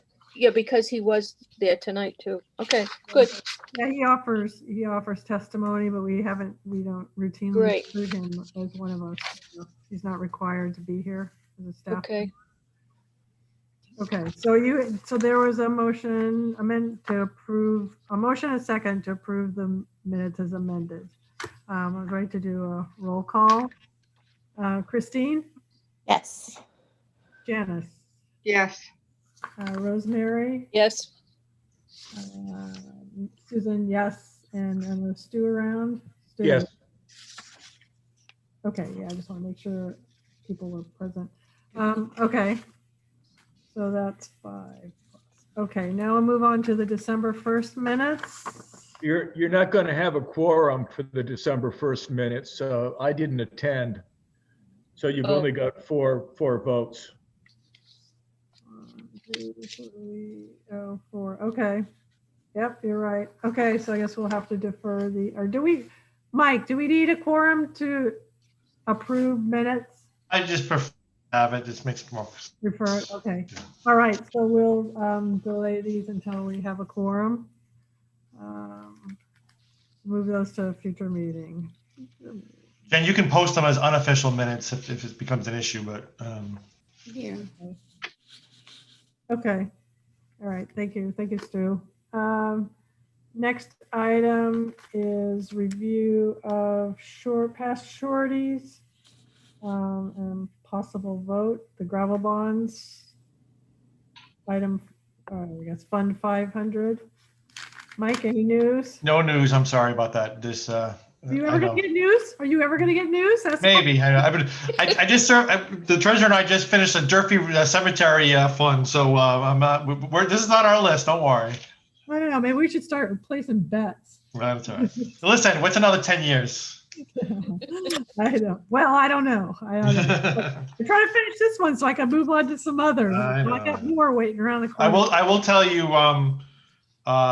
I can't remember the roadway. Jennifer, maybe was it Winterberry Commons? Winterberry Woods. Winterberry Woods. Winterberry Yeah. Woods. There is a letter on the homeowners association from the town administrator. So. That's going out. So that's gone out. It's going out. We just devised the letter at the end of last week, and it's we're trying to figure out whether we want to send it out before Christmas or after Christmas. Does that go to every landowner down there, Mike? Yeah, every homeowner. Yep. Yeah. It's Every owner. I don't know if there's any lots there. Anybody who has property in that development, right? And so it was June was their deadline to I guess make good on this. Yeah, we extended it obviously, but we're gonna give them a little bit more opportunity. But we didn't want to scare them as we 7 inches of snow this weekend, but this tomorrow. So, but I just wanted to let you know we're moving on that, so we'll get some answers on that. Okay. All right. Thanks. All right. Okay. Last items are the annual planning board calendar and special meeting calendar, discussion and possible vote. All right. So we didn't have these last time. So the first one is the regular meeting schedule. There are a number of meeting dates that got bumped to the second Tuesday of the month because of holiday weekends. I just figured that's not a good time to have meetings is Tuesdays after holiday weekends. So I think it was January, April, June, July, and September all got pushed back to the second week. If anybody has any questions or comments, otherwise we can have a motion to approve. So I'll make a motion to approve the regular monthly meeting proposed calendar. Okay, regular calendar. Is there a second? A second. Okay, this is a second. Any other comments or questions? All right, let's take a vote. Stu? Yes. Susan? Yes. Rosemary? Yes. Janice? Yes. Christine? Yes. All right. And coming down the home stretch, ladies and gentlemen, we have the special meeting schedule, third Tuesday of the month. These are always, we have these as placeholders, so when we need to have a second meeting, it's in the town schedule, so. that's I'll what- make a motion to approve the special meeting calendar for 2021. I'd like to amend that motion. How about just third Tuesday of the month? There's none except where noted. There's no exceptions. We're required to post the actual date. Yeah, but it says except where noted. Oh, Oh, to and take you that had it? out. Yeah, take it out, delete it. All right. third So it Tuesday. just says, Right. Okay. All right. We have an amended heading on that. So so Stu, and Yes. you have a second on that motion? Second. Okay. So we have a motion and a second on the amended special meeting calendar for 2021. We'll do the vote. Stu? Yes. Susan, yes. Rosemary? Yes. Janice? Yes. And Christine? Yes. Okay, next meeting, scheduled meeting and adjournment. Thank you, everybody, for another long meeting, but actually 10 o'clock. We'll do that. So I know it's going to continue to be busy. I know Jennifer's desk is piled high. There's just lots of things to do. And our next meeting will be January 12th. So we do have a little respite. I think, isn't it the 12th? Is that when it falls? If, Yeah, January 12th. We just did the calendar 12. with the holiday in there. oh, sorry, you're right, sorry. Yeah. Do you have any final comments, Jennifer? You look like you're. You look like you're. Brayton Solar's coming again. Possibly a gas station with a convenience store on the corner of Main Road and Sousa, the very corner. So things are coming still. Right, commercial development. Okay. Okay. So yeah, busy year. Everybody get rest. Have healthy, isolated holidays. And we'll carry on. All right. We have a motion to adjourn. Did you make it? No, did somebody make it? Oh, I'll make it for you. I'll make a motion, privilege motion at 10:06 to adjourn. Okay. All right. Thank you, everybody. Merry Christmas. Thank you, everyone. Merry Christmas, everyone.